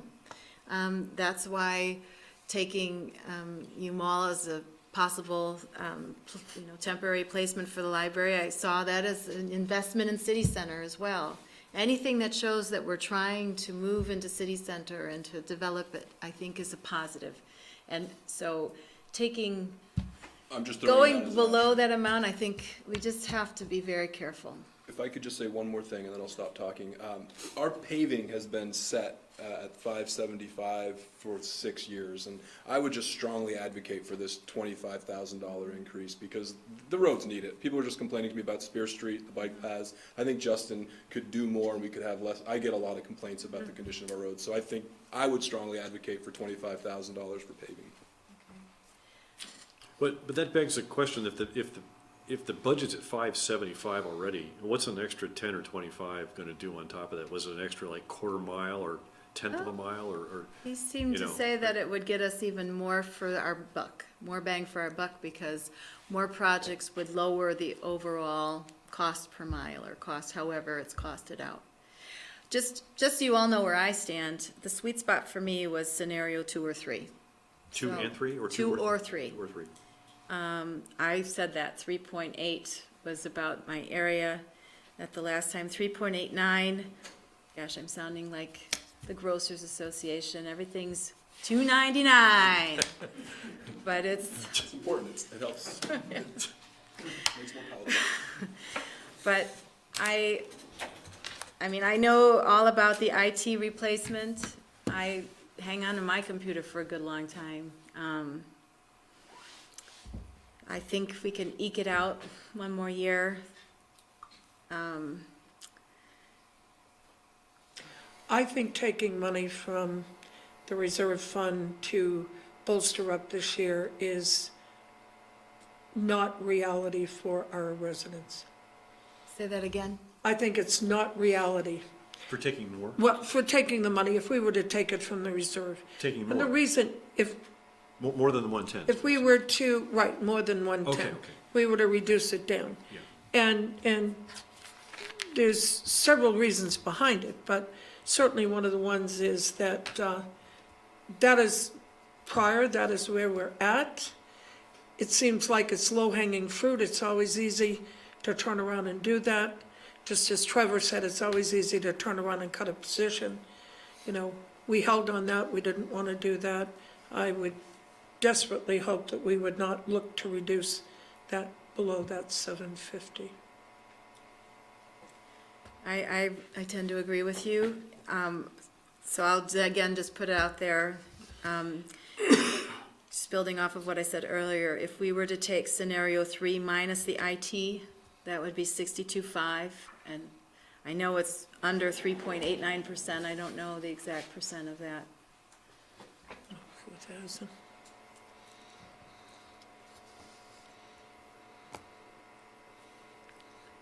$3.86 3.86%.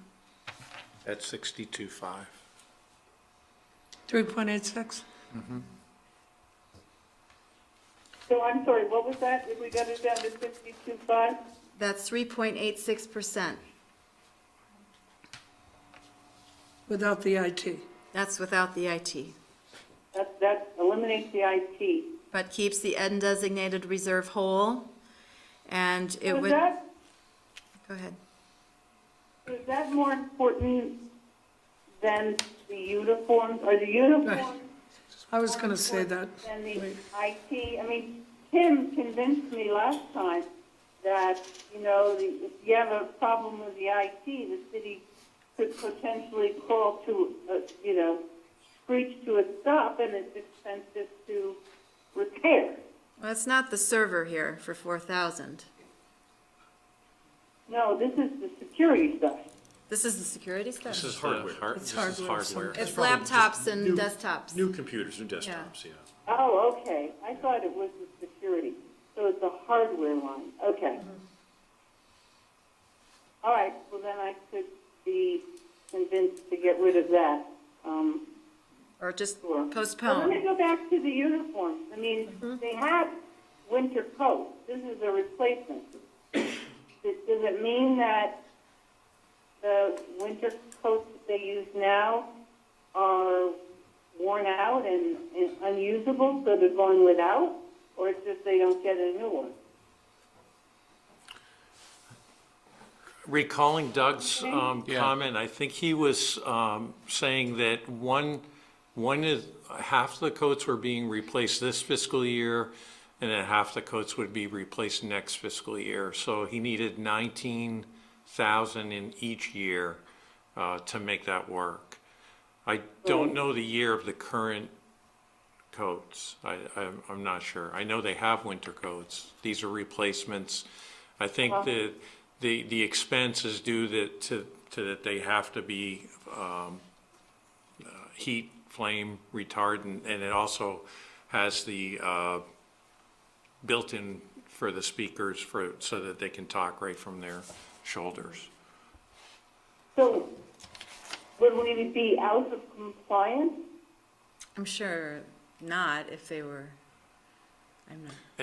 My understanding is this is different from the turnout gear, Kevin, This is is not that turnout correct? gear. Turnout gear is what they wear at the fire. This is what they can wear over turnout gear and in the ambulance, I think. But we've already replaced the turnout gear, which is the real thick, heavy fire retardant.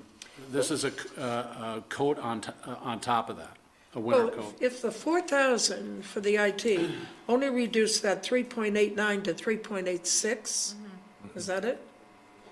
Then this would only take it down to 3.83 if we took the coats off. Well, You know, I think we're splitting hairs on this thing right now. Is it too soon to ask if the public have any comments? I don't think it is. 3.84. 3.84 if you took the 3.84. 4,000 out. 3.84 with another 4 off. Yes, thank you. You're reading my mind, Tom, so I think this is a good, Nice. we are fortunate to have members of the public here. I know that there are 4 members from the Bike and Ped Committee, but perhaps you also think about these other items too, and please feel free to expand. Yes, please. I just, one thought about postponing the IT. Identify yourself. Yeah, could you come up to the table, identify yourself, and then, Nice and loud. yes, for the public record, please. Kathy Frank. It's democracy in action. One thought I have about the IT, with all the concerns we have about privacy and hacking and security in our elections, I think that goes on to the computers you use routinely for city business, and I don't know to what extent not upgrading risks violating some of the security you want. And I don't know the answer to it, but I know it should be a concern that you can at least know what you're going to give up. I'll answer as a non-IT specialist, but someone who works on a system, that's separate from the hardware.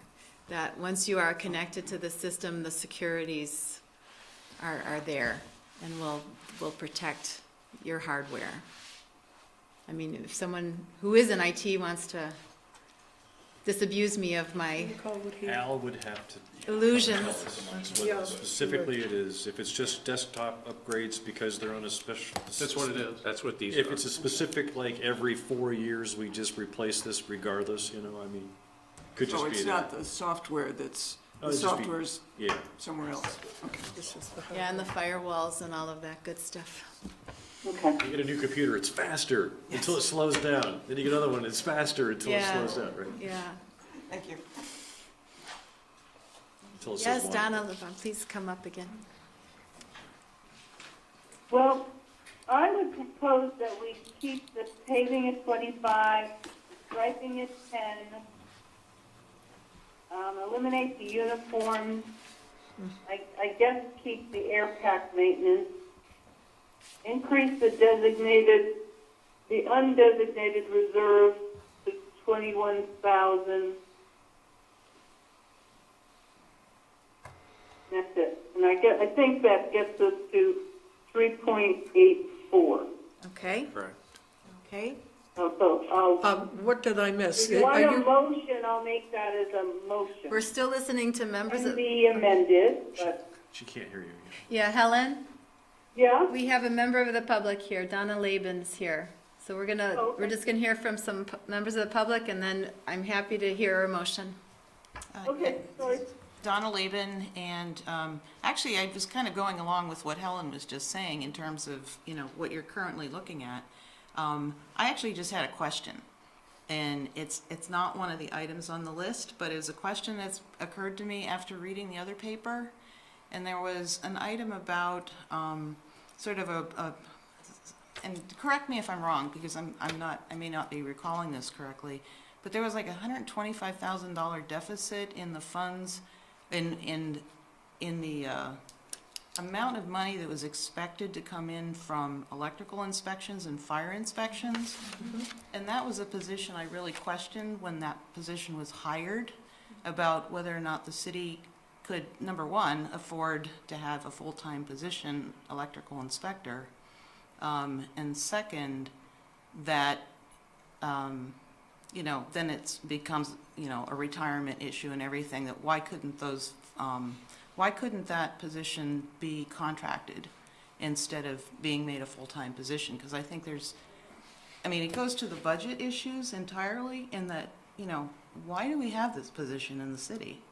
It doesn't seem to make sense to me, when most cities don't have a position like that, and having inspectors with so much power sometimes leads to, increased costs for a lot of different things. I'm not saying that this particular position has, but, inspectors can increase costs just because they say, well, you should do it because I said so, as opposed to, this is what the code requires.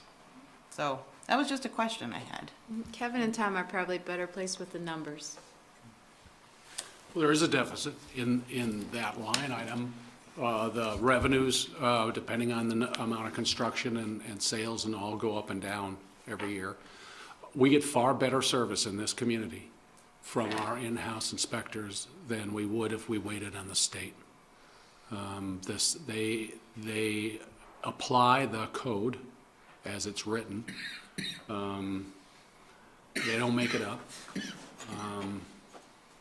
I think we are providing far better customer service with the inspectors in-house. And if you look over time at what, between the two inspectors, over the course of a number of years, the return on that investment is very positive. So we can have down years, and we will have down years, but we also have very high up years too.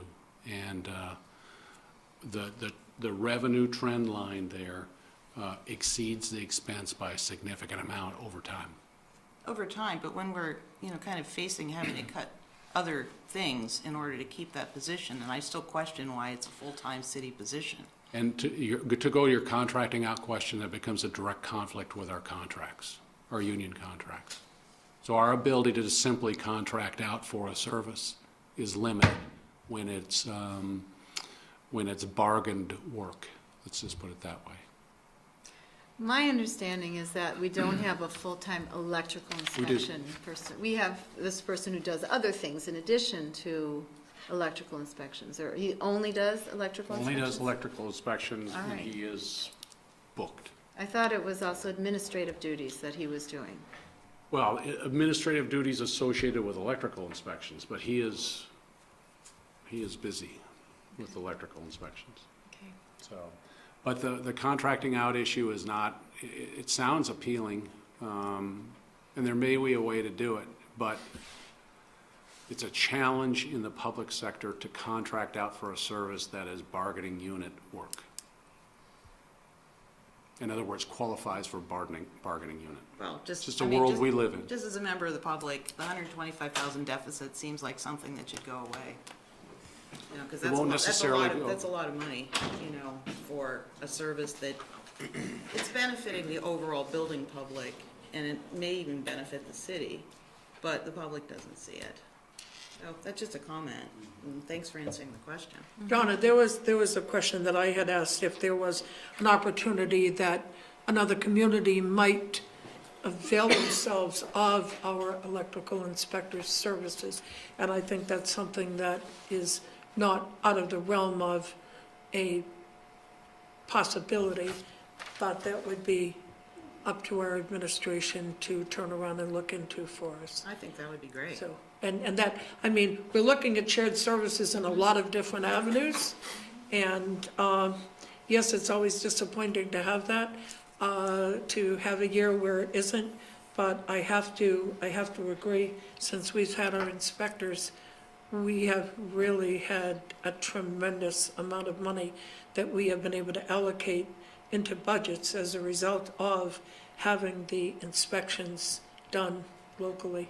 And so while I hear what you're saying, and I would love to make up that 25, I think we've had years, and certainly when we look at our other inspector and the money that has come in, it's been far more than I ever dreamed that we would have coming into the coffers. Well, thanks for your explanation. It's appreciated. And just to follow up on Pat's comments, I believe 85 of that 125 is in fire inspection. And that was just, we hit 475 a couple of years in a row, $475,000, which is huge in fire inspection for one person, which is amazing. And the idea was, at the time, I believe, Kevin, you can correct me if I'm wrong, was that when we brought the electrical inspector on, we were hopeful that that person could also assist Terry with the fire inspection. But what we found out is that that person is 100% busy with just electrical inspection. Right. And not bringing in the revenue that fire inspection brings in, but that was part of the idea as well behind bringing on an electrical inspector that we had hoped at the time we could cross-train. But the bulk of that, Don, is fire inspection revenue.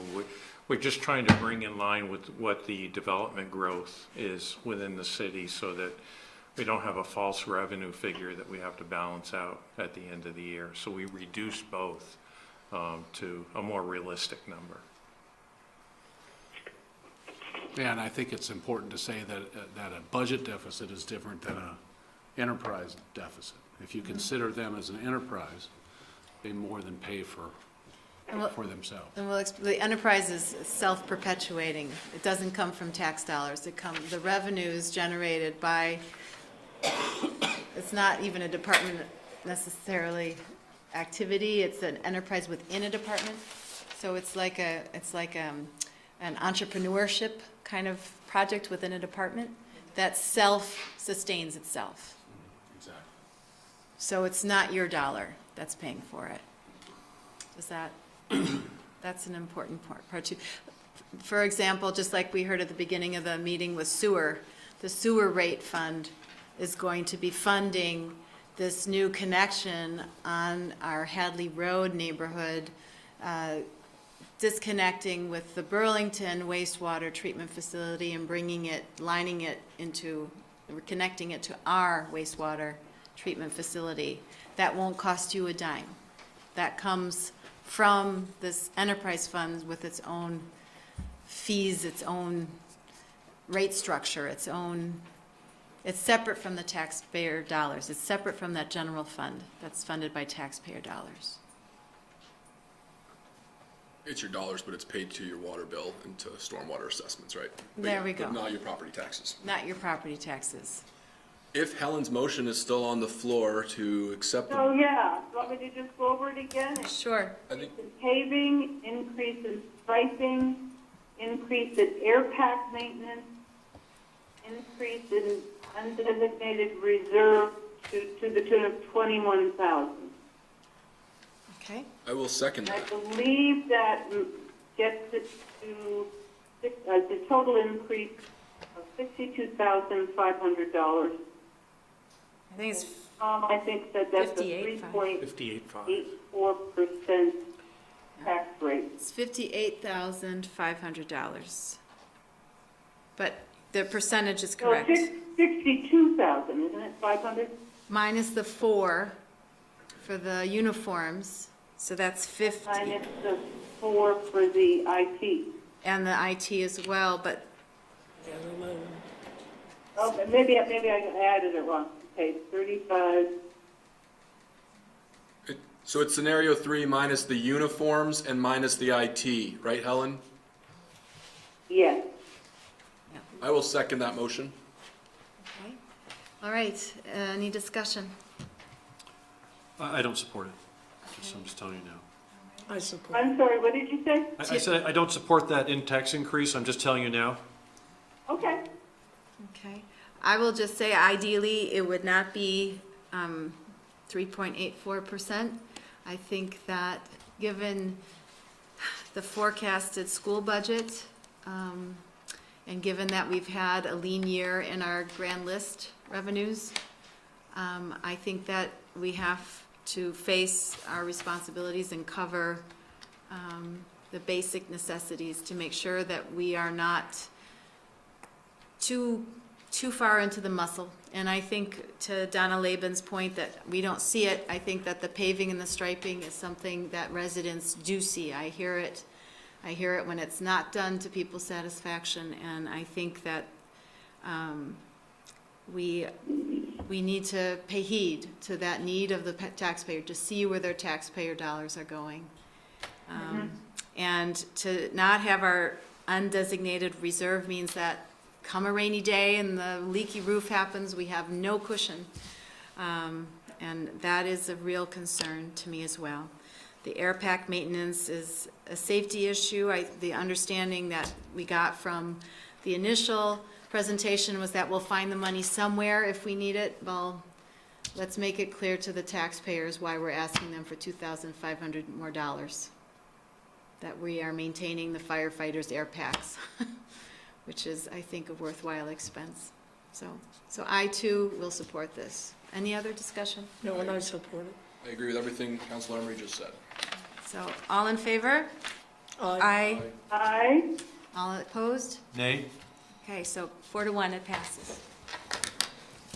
Thank you. It's a hard discussion. It's been a cold winter. Tell Tom about that. It is time for a Sioux break. And I think we're all going to enjoy it. So, thank you for coming out. We'll have some lines on the road, hopefully. So now it's time to advocate. Speaking of which, I don't think it's hooked up. has anybody noticed how the lines are holding up on Wilson Road? It's hard to tell with all the snow that's on there. Yeah, it's hard. They are recessed, but I swear today, as I was driving along, that it looked like they were being chipped. I can't believe how they could be being, between Earl's and Taft Corner, right? Yeah. The new stuff. It's recessed. I'm going to But stretch my back I too. could swear that I saw some chipping on the edges of those white lines on the stripe on the side. Maybe it was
There's the sanity I am sleep. here. All right, we're starting up again there.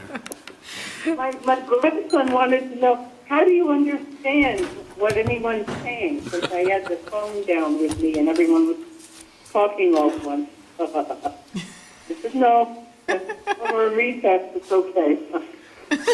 Who voted on the budget there a minute ago? Get that done. All right, are you ready, Charlie? All right, very good. So I am calling the January 16, 2018 South Burlington City Council meeting back into order after a 5-minute plus break. And we are now looking at item 14, which is consider approval of warning for 2018 annual city meeting. And that is, our city attorney is no longer here, but we do have it in our packets. We have just approved a proposed budget for fiscal year 2019. And so let us take a look at the language. Where is our city attorney? There we go. Okay.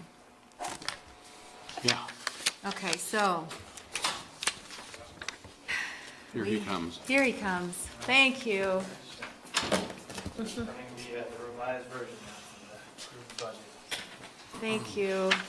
Is this what we Oh, that's very, thank you, because I was already looking at this and wondering if we were gonna have to start amending. Thank you. This is hot off the press, It is, thank you very much. hot off the mimeograph.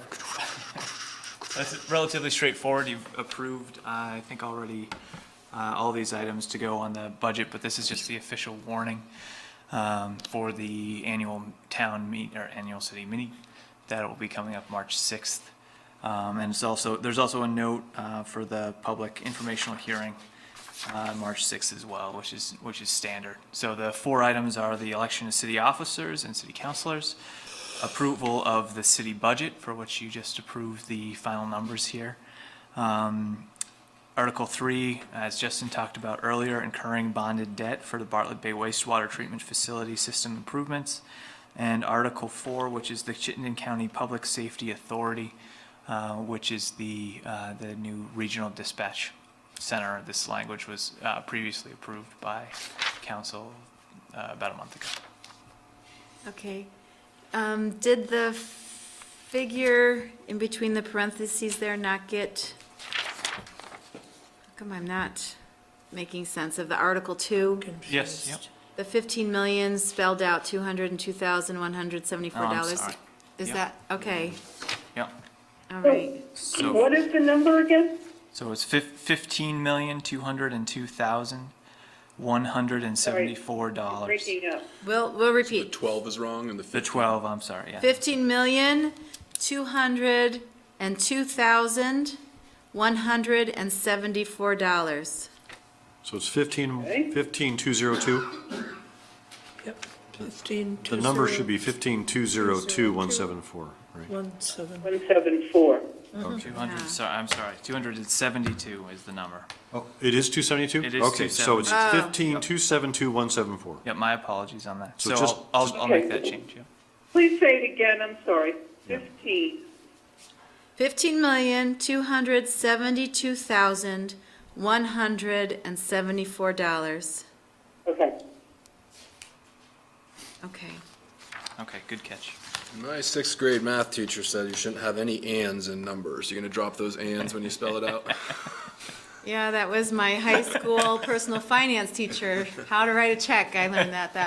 Mr. Radler.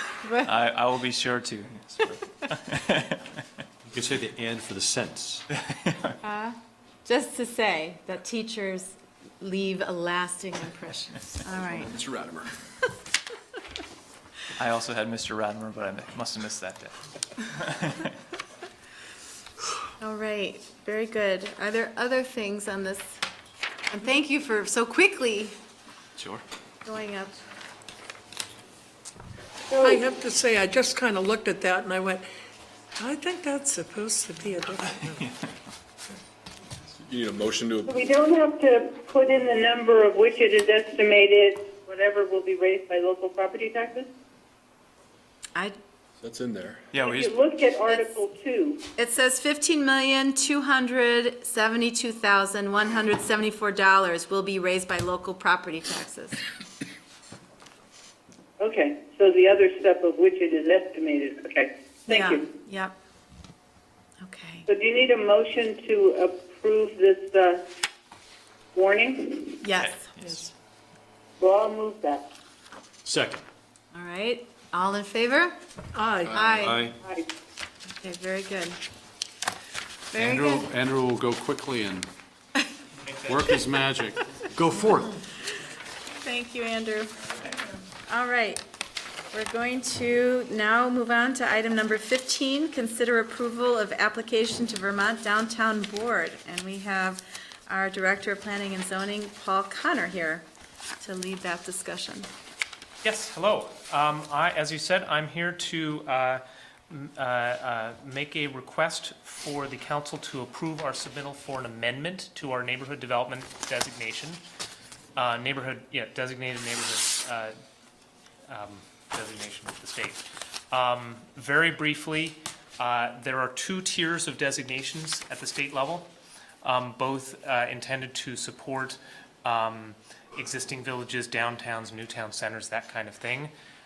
Tier 1 are the baseline designations. We have what's called a new town center. It is to support development in communities that don't have a historic downtown, such as ourselves. The second level designations include this neighborhood development area and some other ones. The intent of the neighborhood development area is to, once you've demonstrated that you have a certain level of regulations in your community, that you've demonstrated that you're taking care of all the walkable communities and smart growth and all that kind of thing, that certain types of projects can be exempted from Act 250 as a benefit, and as a requirement on those projects, they're called priority housing projects, they have to meet a affordability standard at the state level.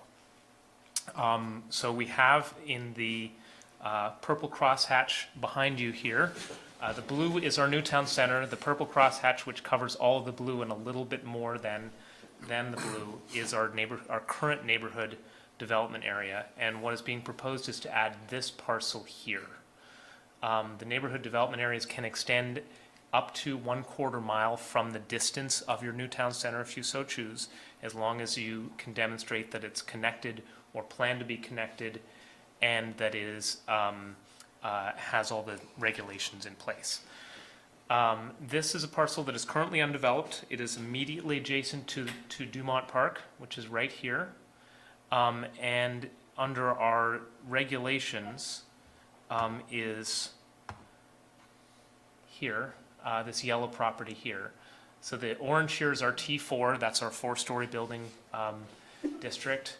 The yellow here and here is our transitional district. We call it T3, the type of development that's allowed in an area similar to what you've seen built in the last 5 years over on the east end of Market Street. The sort of row housing type things or single family homes transition between the single family home neighborhood and the rest. So this is, again, as I said, the planned Dumont Park under construction now. There's a recreation path that is being built right through here, and we are working with the property owners over in this area to get a full connection all the way up to Garden Street of the recreation path over the Potash Brook. They've recently just received a wetland approval to do that crossing. There's also a planned path connection right in here that is on a different map that would create eventually a walking path between this neighborhood and San Remo Drive so that folks can get over to Healthy Living and Trader Joe's and the whole city center area.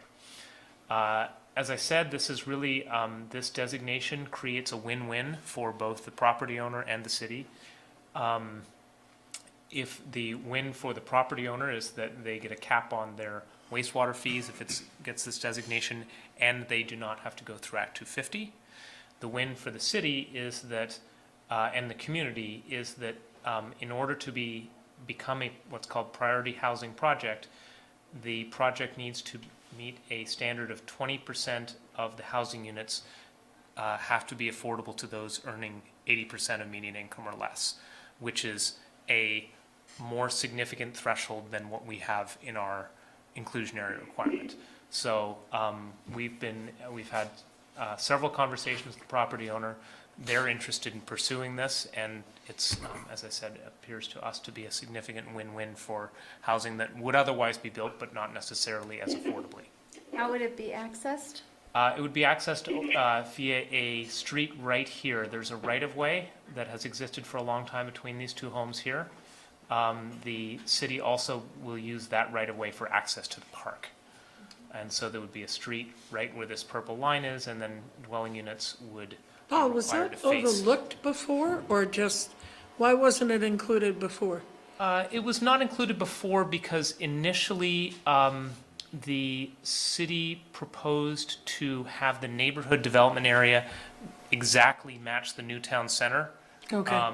We didn't want to just jump forward and assume the reason we have these other tag-ons is that actually we changed the boundaries of our original new town center.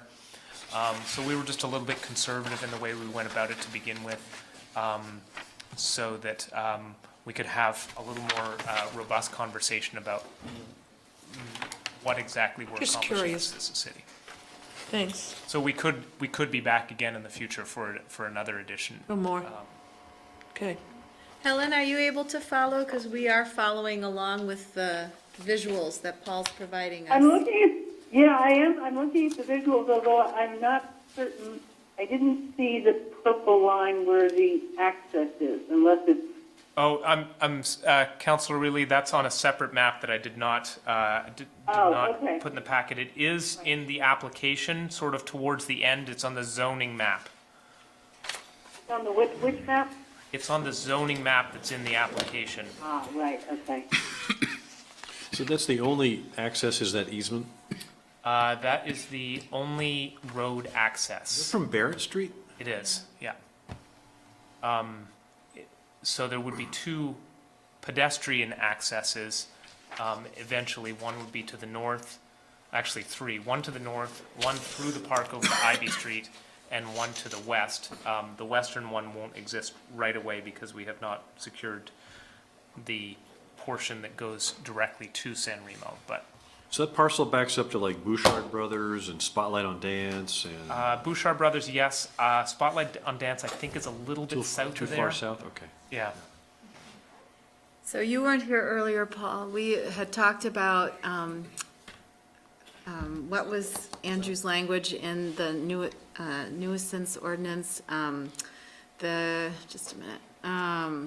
Sound buffers? The sound buffers, but there was language here, just a minute. I just made a boo-boo, just a minute. Okay. It was performance standards. That was the language that Andrew used.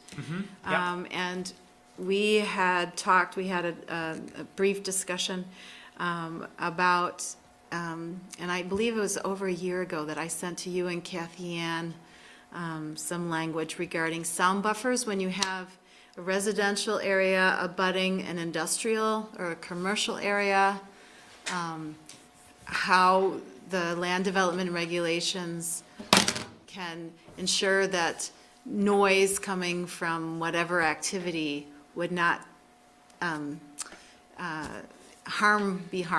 some way, present some form of harm or disruption to the neighbors abutting. So that was in regard to the nuisance ordinance and the Happy Tales business on Heinsberg Road. And this seems to me, since it's abutting the San Remo Drive, which is a commercial area, that would also be an area where we want to be sensitive to how those new, housing development would ensure that quality of life for those residents would be compatible with whatever activities going on in the commercial properties on San Remo Drive.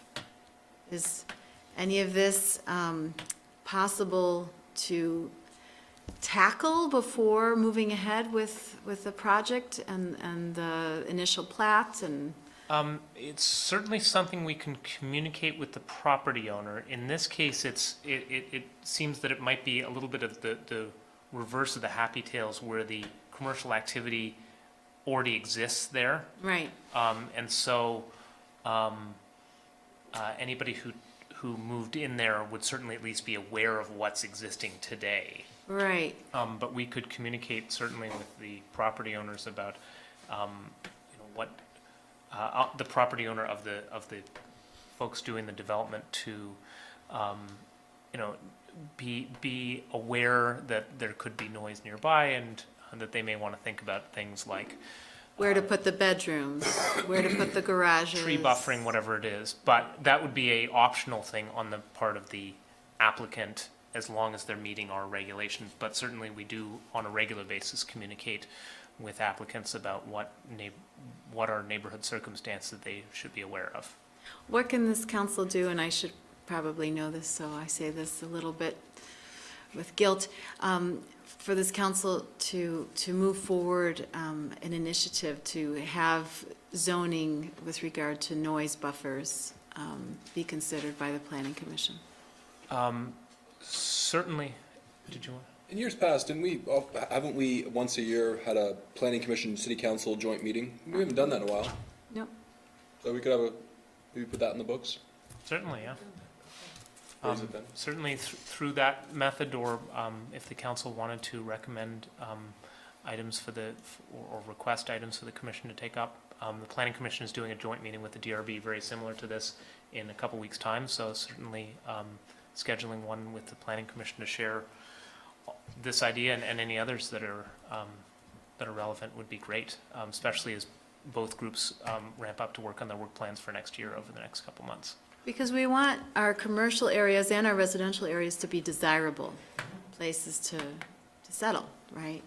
And to thrive. And so we're kind of looking for ways to ensure that that happens and that we can't avoid all conflicts, but that we can minimize the conflicts. That would, Megan, so when I was on the DRB, I watched them and participated in lots of like nuanced negotiations between applicants and abutters. Yeah. Right, so that, and usually one person or the other had an objection, right? And so then it was, they met offline and negotiated some sort of, landscaping solution or whatever it might be. So it depends upon which side wanted what, right? So in some cases, the noise buffering is a consideration, but a lot of times it's just aesthetic screening, right? In this case, you're screening commercial activities from residential, right? So you don't want to have to look into a place where they do body work on cars, a lot of cars and, pieces of cars and pieces broken off of cars, right, and stuff like that, or something else that's going on. So those get negotiated in the DRB quite often. I've seen that. So it depends on if they're feeling whose side they're on at that point. So. but that's visual, and I think that the discussion tonight was also looking at the oral factor, right? Right, in this case, because of a particular source from animals, right? But the vast majority of things. Or trucks, like garbage trucks or. Right. But the vast majority are usually aesthetic visual screenings, so. Right. But you anticipated this conflict when it was before you in the DRB. Oh, yeah. Because of residents for homes that hadn't been built yet in an application that hadn't been approved at that point. I don't think Rye was in the process of being approved when Happy Tales came along, or it had just recently been approved at that point. I can't remember the exact order. I think it had recently been approved. Yeah. And so my consideration wasn't for the commercial, because I figured what would commercial care about another commercial business, right? But I never thought that it would be a mental health counseling, but some sort of a medical type thing but I was concerned about the 50 homes that would be in the vicinity that would have to listen to dogs barking all the time. Because I've driven by doggy daycare every day on the way to and from, and it's very noisy. It's noisy, yeah. And so that's why they had the condition that they couldn't use a loudspeaker saying, Joe Schmo call, they had to use hand, units on their belts or whatever, and try to have some sort of sound absorbing, materials on that. And I don't know how, I guess it sounds like it didn't work out as well as it could have, but. We'll look to a future meeting. I don't want to get too far off, but that is just, I didn't know that was, anyway, it's seeming to dovetail nicely with the discussion we had earlier, so. And if I may, for Councilor Reilly on the phone, the best map to see that, planned road is, within my packet, there was 36 pages. It's on page 22. It's called Official Map Form-Based Code Area. And it's Okay. in sort of the bottom right, there's a dashed black line surrounded by a blue box, which is the subject parcel. Okay, thank you. Yep. Let me ask. Yeah, I found that. Yeah, I was looking through the maps as you all were chatting. Let me ask one more question about that whole San Remo Drive block, right? What is that zone now? Currently, the San Remo block is zone T4. 2-4. So could it take residential 3-story apartment buildings? Yes. It could be up to 4 stories. 4 stories. If it is adjacent to a non-transect zone, so this area here, Okay. then it needs to have step back starting on the 3rd story Right. to have it so it's not looming over a neighborhood. So I think it's 12 feet and then another 12 feet for the 3rd and the 4th story. And there needs to be a vegetated buffer of about on the T4 property of, I think, 10 or 12 feet, something like that. Do you think it is feasible that properties that are adjacent to that new NDA area that you want to add could someday be turned into residential? Does it have enough? This area on Yes. San Remo? No, to the right. That strip, no? This one? Yeah, right to the left of that. Here. Yeah, it's like where Bouchard, that whole area there. Could that be?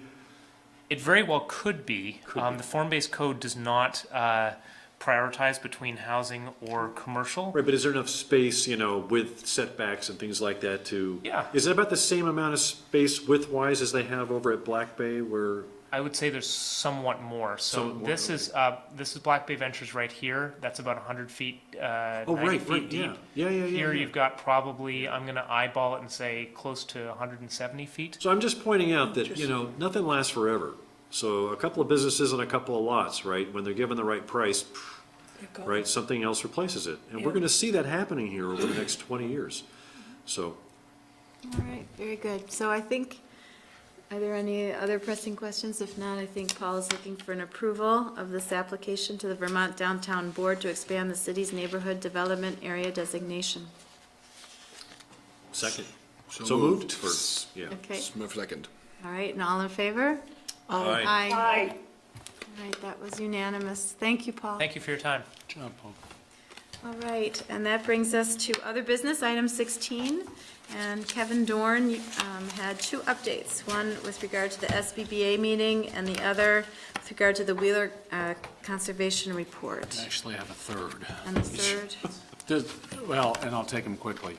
The SBB, you had asked me to reach out to the SBBA and see if we could arrange some type of a joint meeting with them to talk about economic development and how the council and city government can be supportive of local businesses, particularly in the, as they transition hopefully into city center.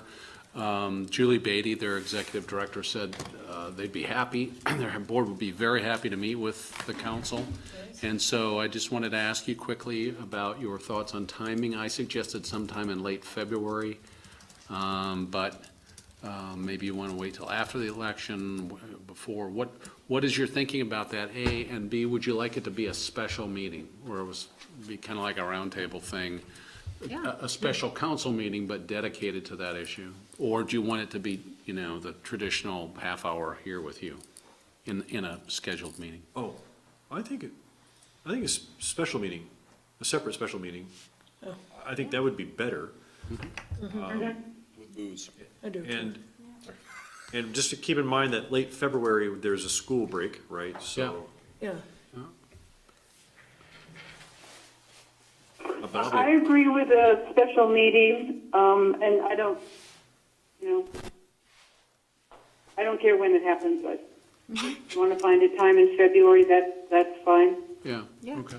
Yeah. We'll just have to make sure it doesn't conflict with some of the debates, if there are any. Yes, yeah. You know, that makes for busy.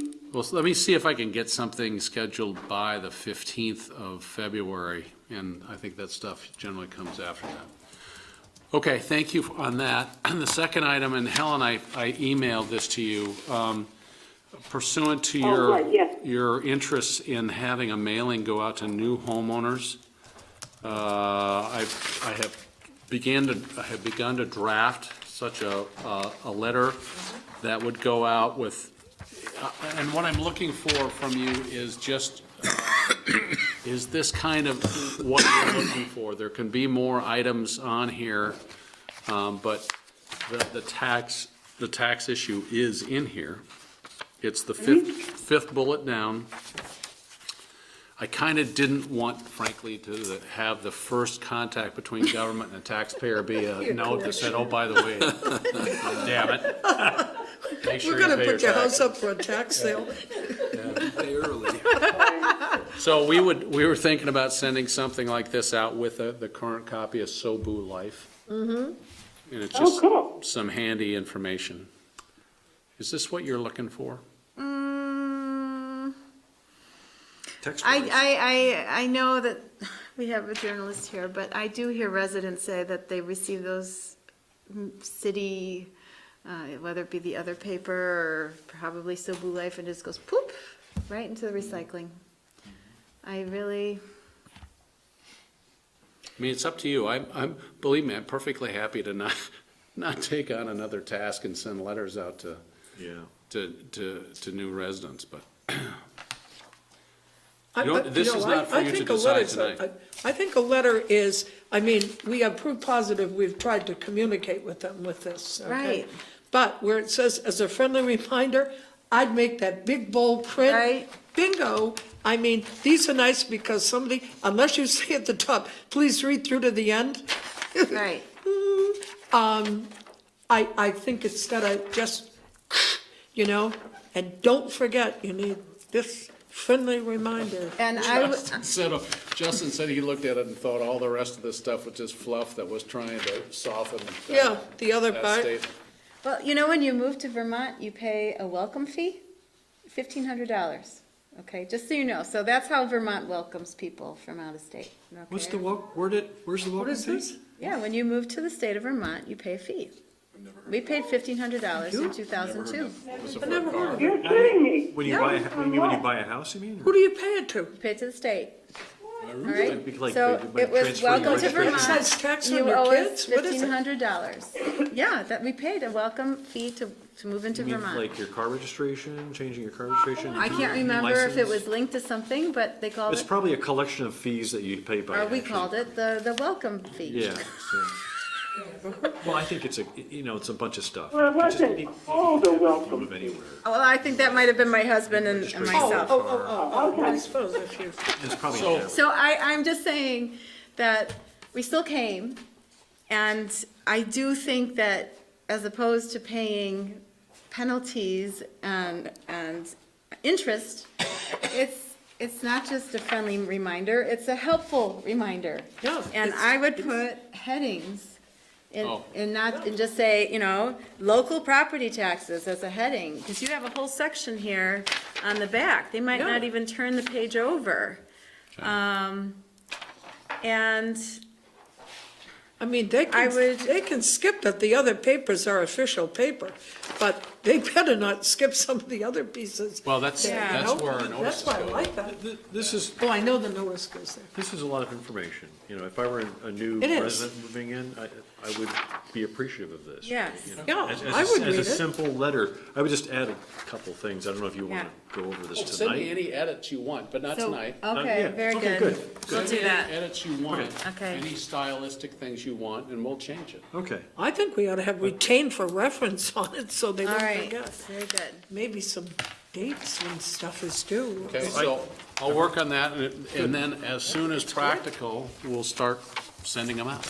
And you sure the $1,500 isn't a deposit that you get when you leave?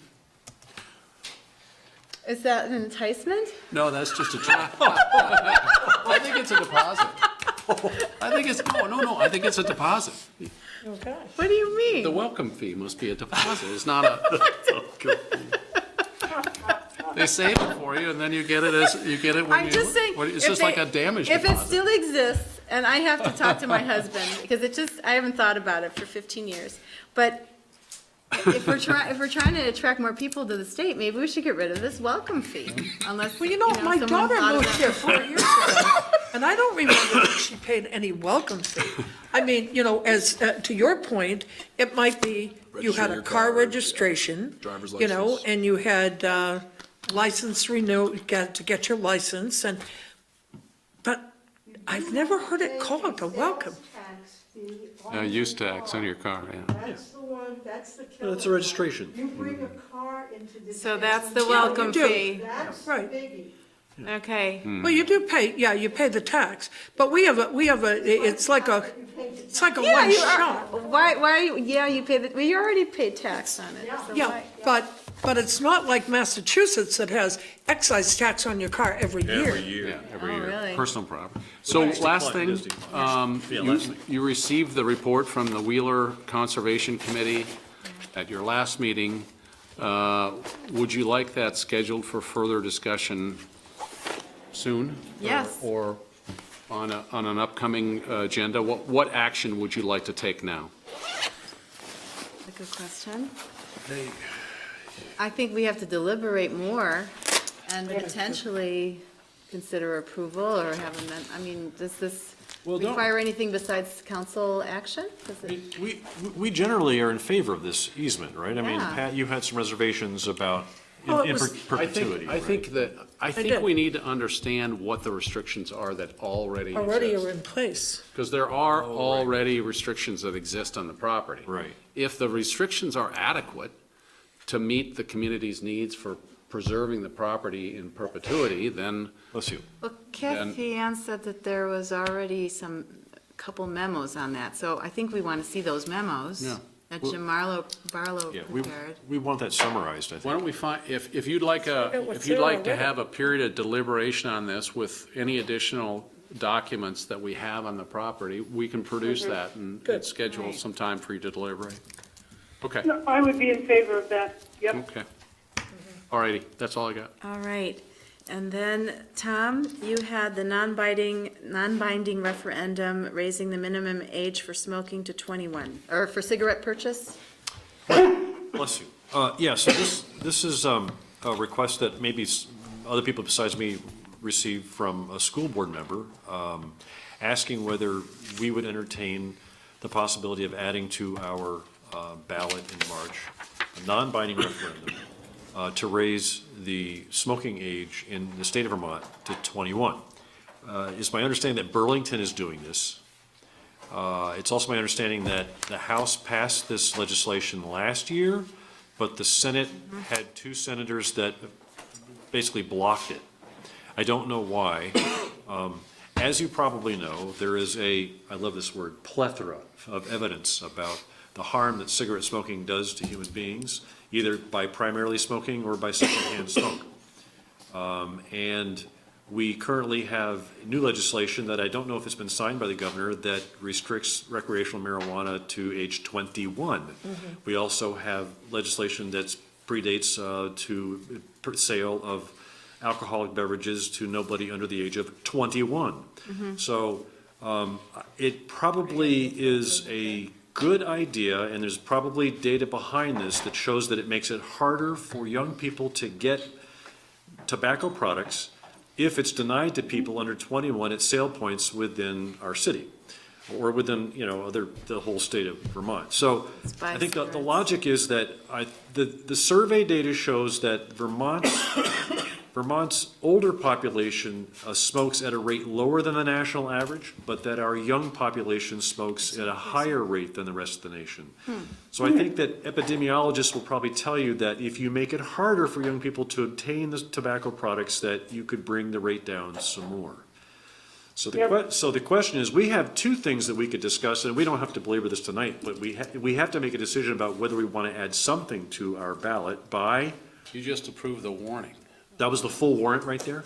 The whole full warning. That's the full warning for the full ballot. I don't Oh, so know. nothing else can go on? Well, What's, the school could put it on there, right? what's the actual deadline? We have a steering committee meeting next week that we might be able to, if we get the language drawn up, we might be able to get it on there. Are we in, is that within the deadline, though? I don't know. I think the deadline's like the 25th, and that's the 24th. Let's look So into it. You said We have in Burlington's, August, we have in August. Oh, yeah, we do have an August, right. So, I mean, I think part of the reason for this is, and probably Burlington too, is to demonstrate to Montpelier that there is public will to set this age at 21 to make the products unavailable to people under 21, especially people that are 18, 17, 16, 15, right? So I think that, and that's, so having a non-binding referendum lets the city residents speak on this subject to Montpelier, although it'll be too late for this legislative season if we do it, in November. But still, I think it's gonna be a long process to get through this, to get something through the Senate. but even on that point, if we had it on the March election, I almost feel like it's too late for this legislative session anyway. So November would still be aligned for the same Right. next year. Right. I mean, yeah, so it was an idea that was put out there. I think it's a good idea.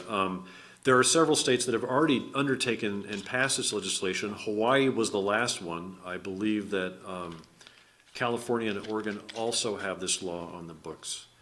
So I would like to see some data which shows from their experience that it did actually bring down the rate of smoking among their teenagers. So I'll look into that deeper. I received a bunch of information from Dr. George Till in my email discussions with him about this, because he's one of the sponsors of that legislation in Montpelier. So that's it. Okay, I'd like to So- see the data. We'll bring it up at the joint meeting, Steering committee. steering committee. All right, well, thank you, Tim. You're welcome. All right, and then we have one more, which is the rental registries. Yeah, the piece that I wanted to bring up, because it was in the Free Press today, and it would appear as though the state is interested in potentially doing a statewide rental registry. And the only other community that had been mentioned that has one, obviously, is Burlington. The only thing I'd like to put out there is if this is something that in time we decide to do, and I know we've thrown it out on the table at various things, I'm going to be selfish enough to say that I would like to see it something that we control ourselves here, and that we work with the owners of the buildings so that we don't come up with something that the state mandates that we have that may not fit South Burlington. For example, we have, in many instances, much newer housing than they have even in Burlington for, if you take a look at the apartments that they have and so on. And we could work with something with a 5-year plan and something like that, and as long as we've got a good landlord who is, meeting the needs of the tenants and not having them live in squalor, as we seem to see in some of the others. So the stories today in the paper were quite interesting on people not getting things resolved. I would not want to see a statewide registry.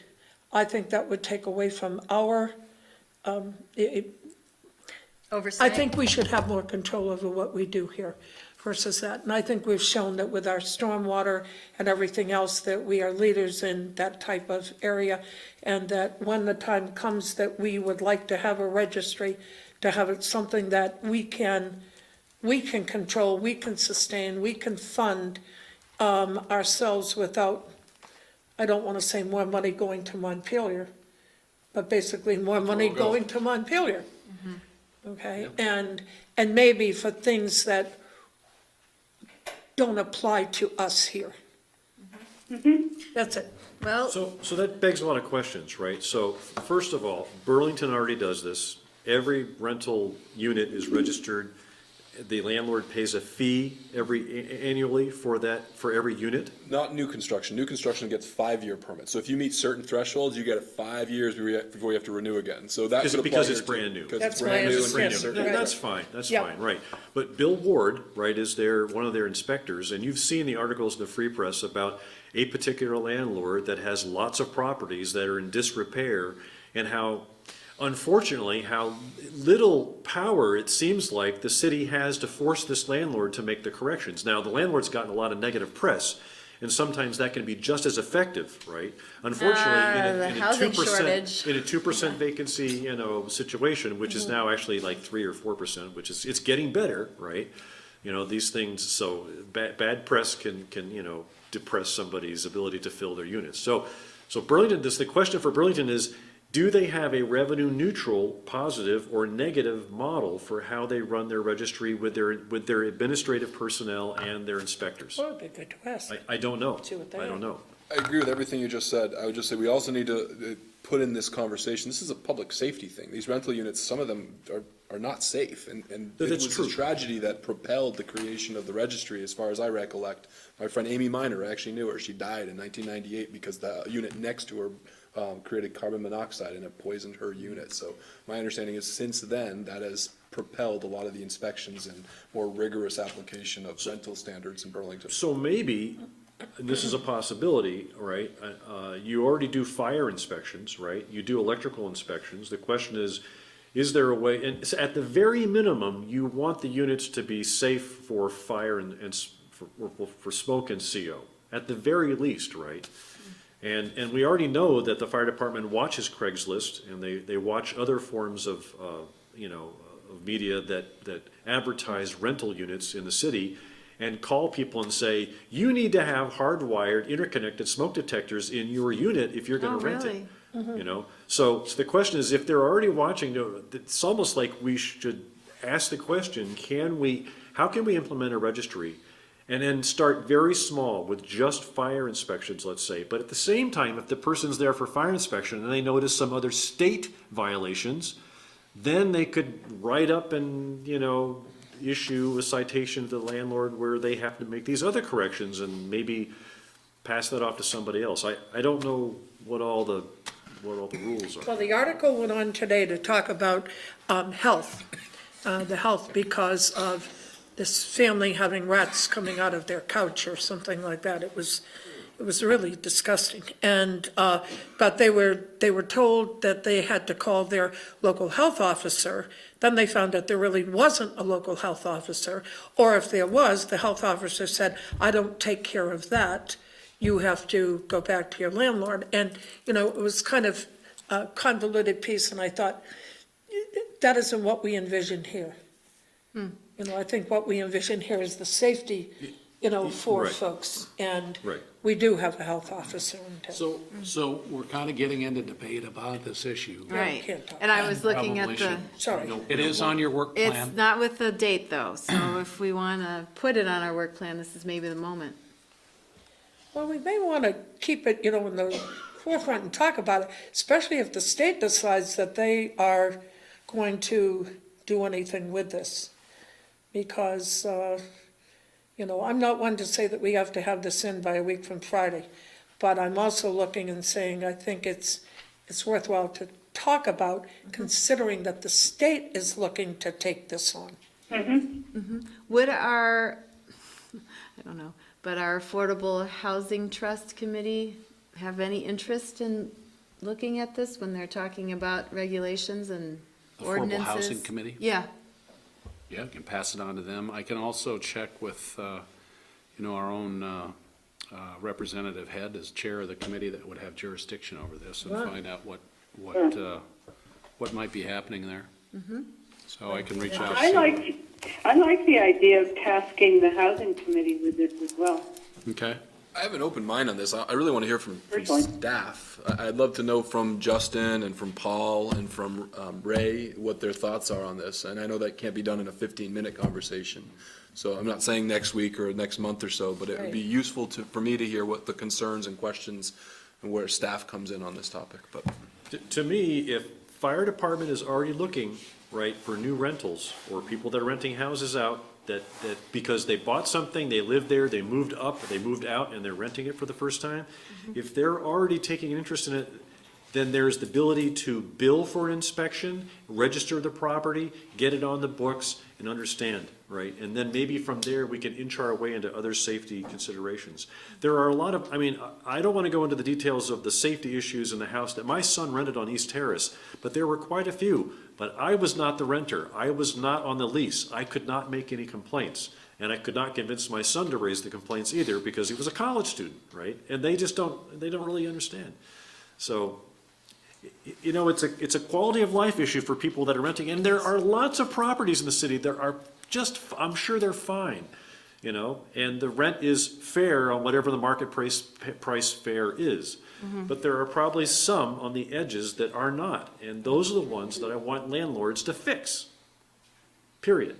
Right, well, I think that we've given Kevin some direction here to check with Helen Head and the Affordable Housing Committee. And Justin was here earlier and said he'd be happy to come in and Yes. talk to you about his Right. experiences. Yes, which sounds good too. Good, that Okay. sounds great. All right. Alrighty. Well, that brings us to item number 17, which is the adjourn. The what? So moved. Second. Second. All in favor? Aye. Aye. All Night, right. Helen.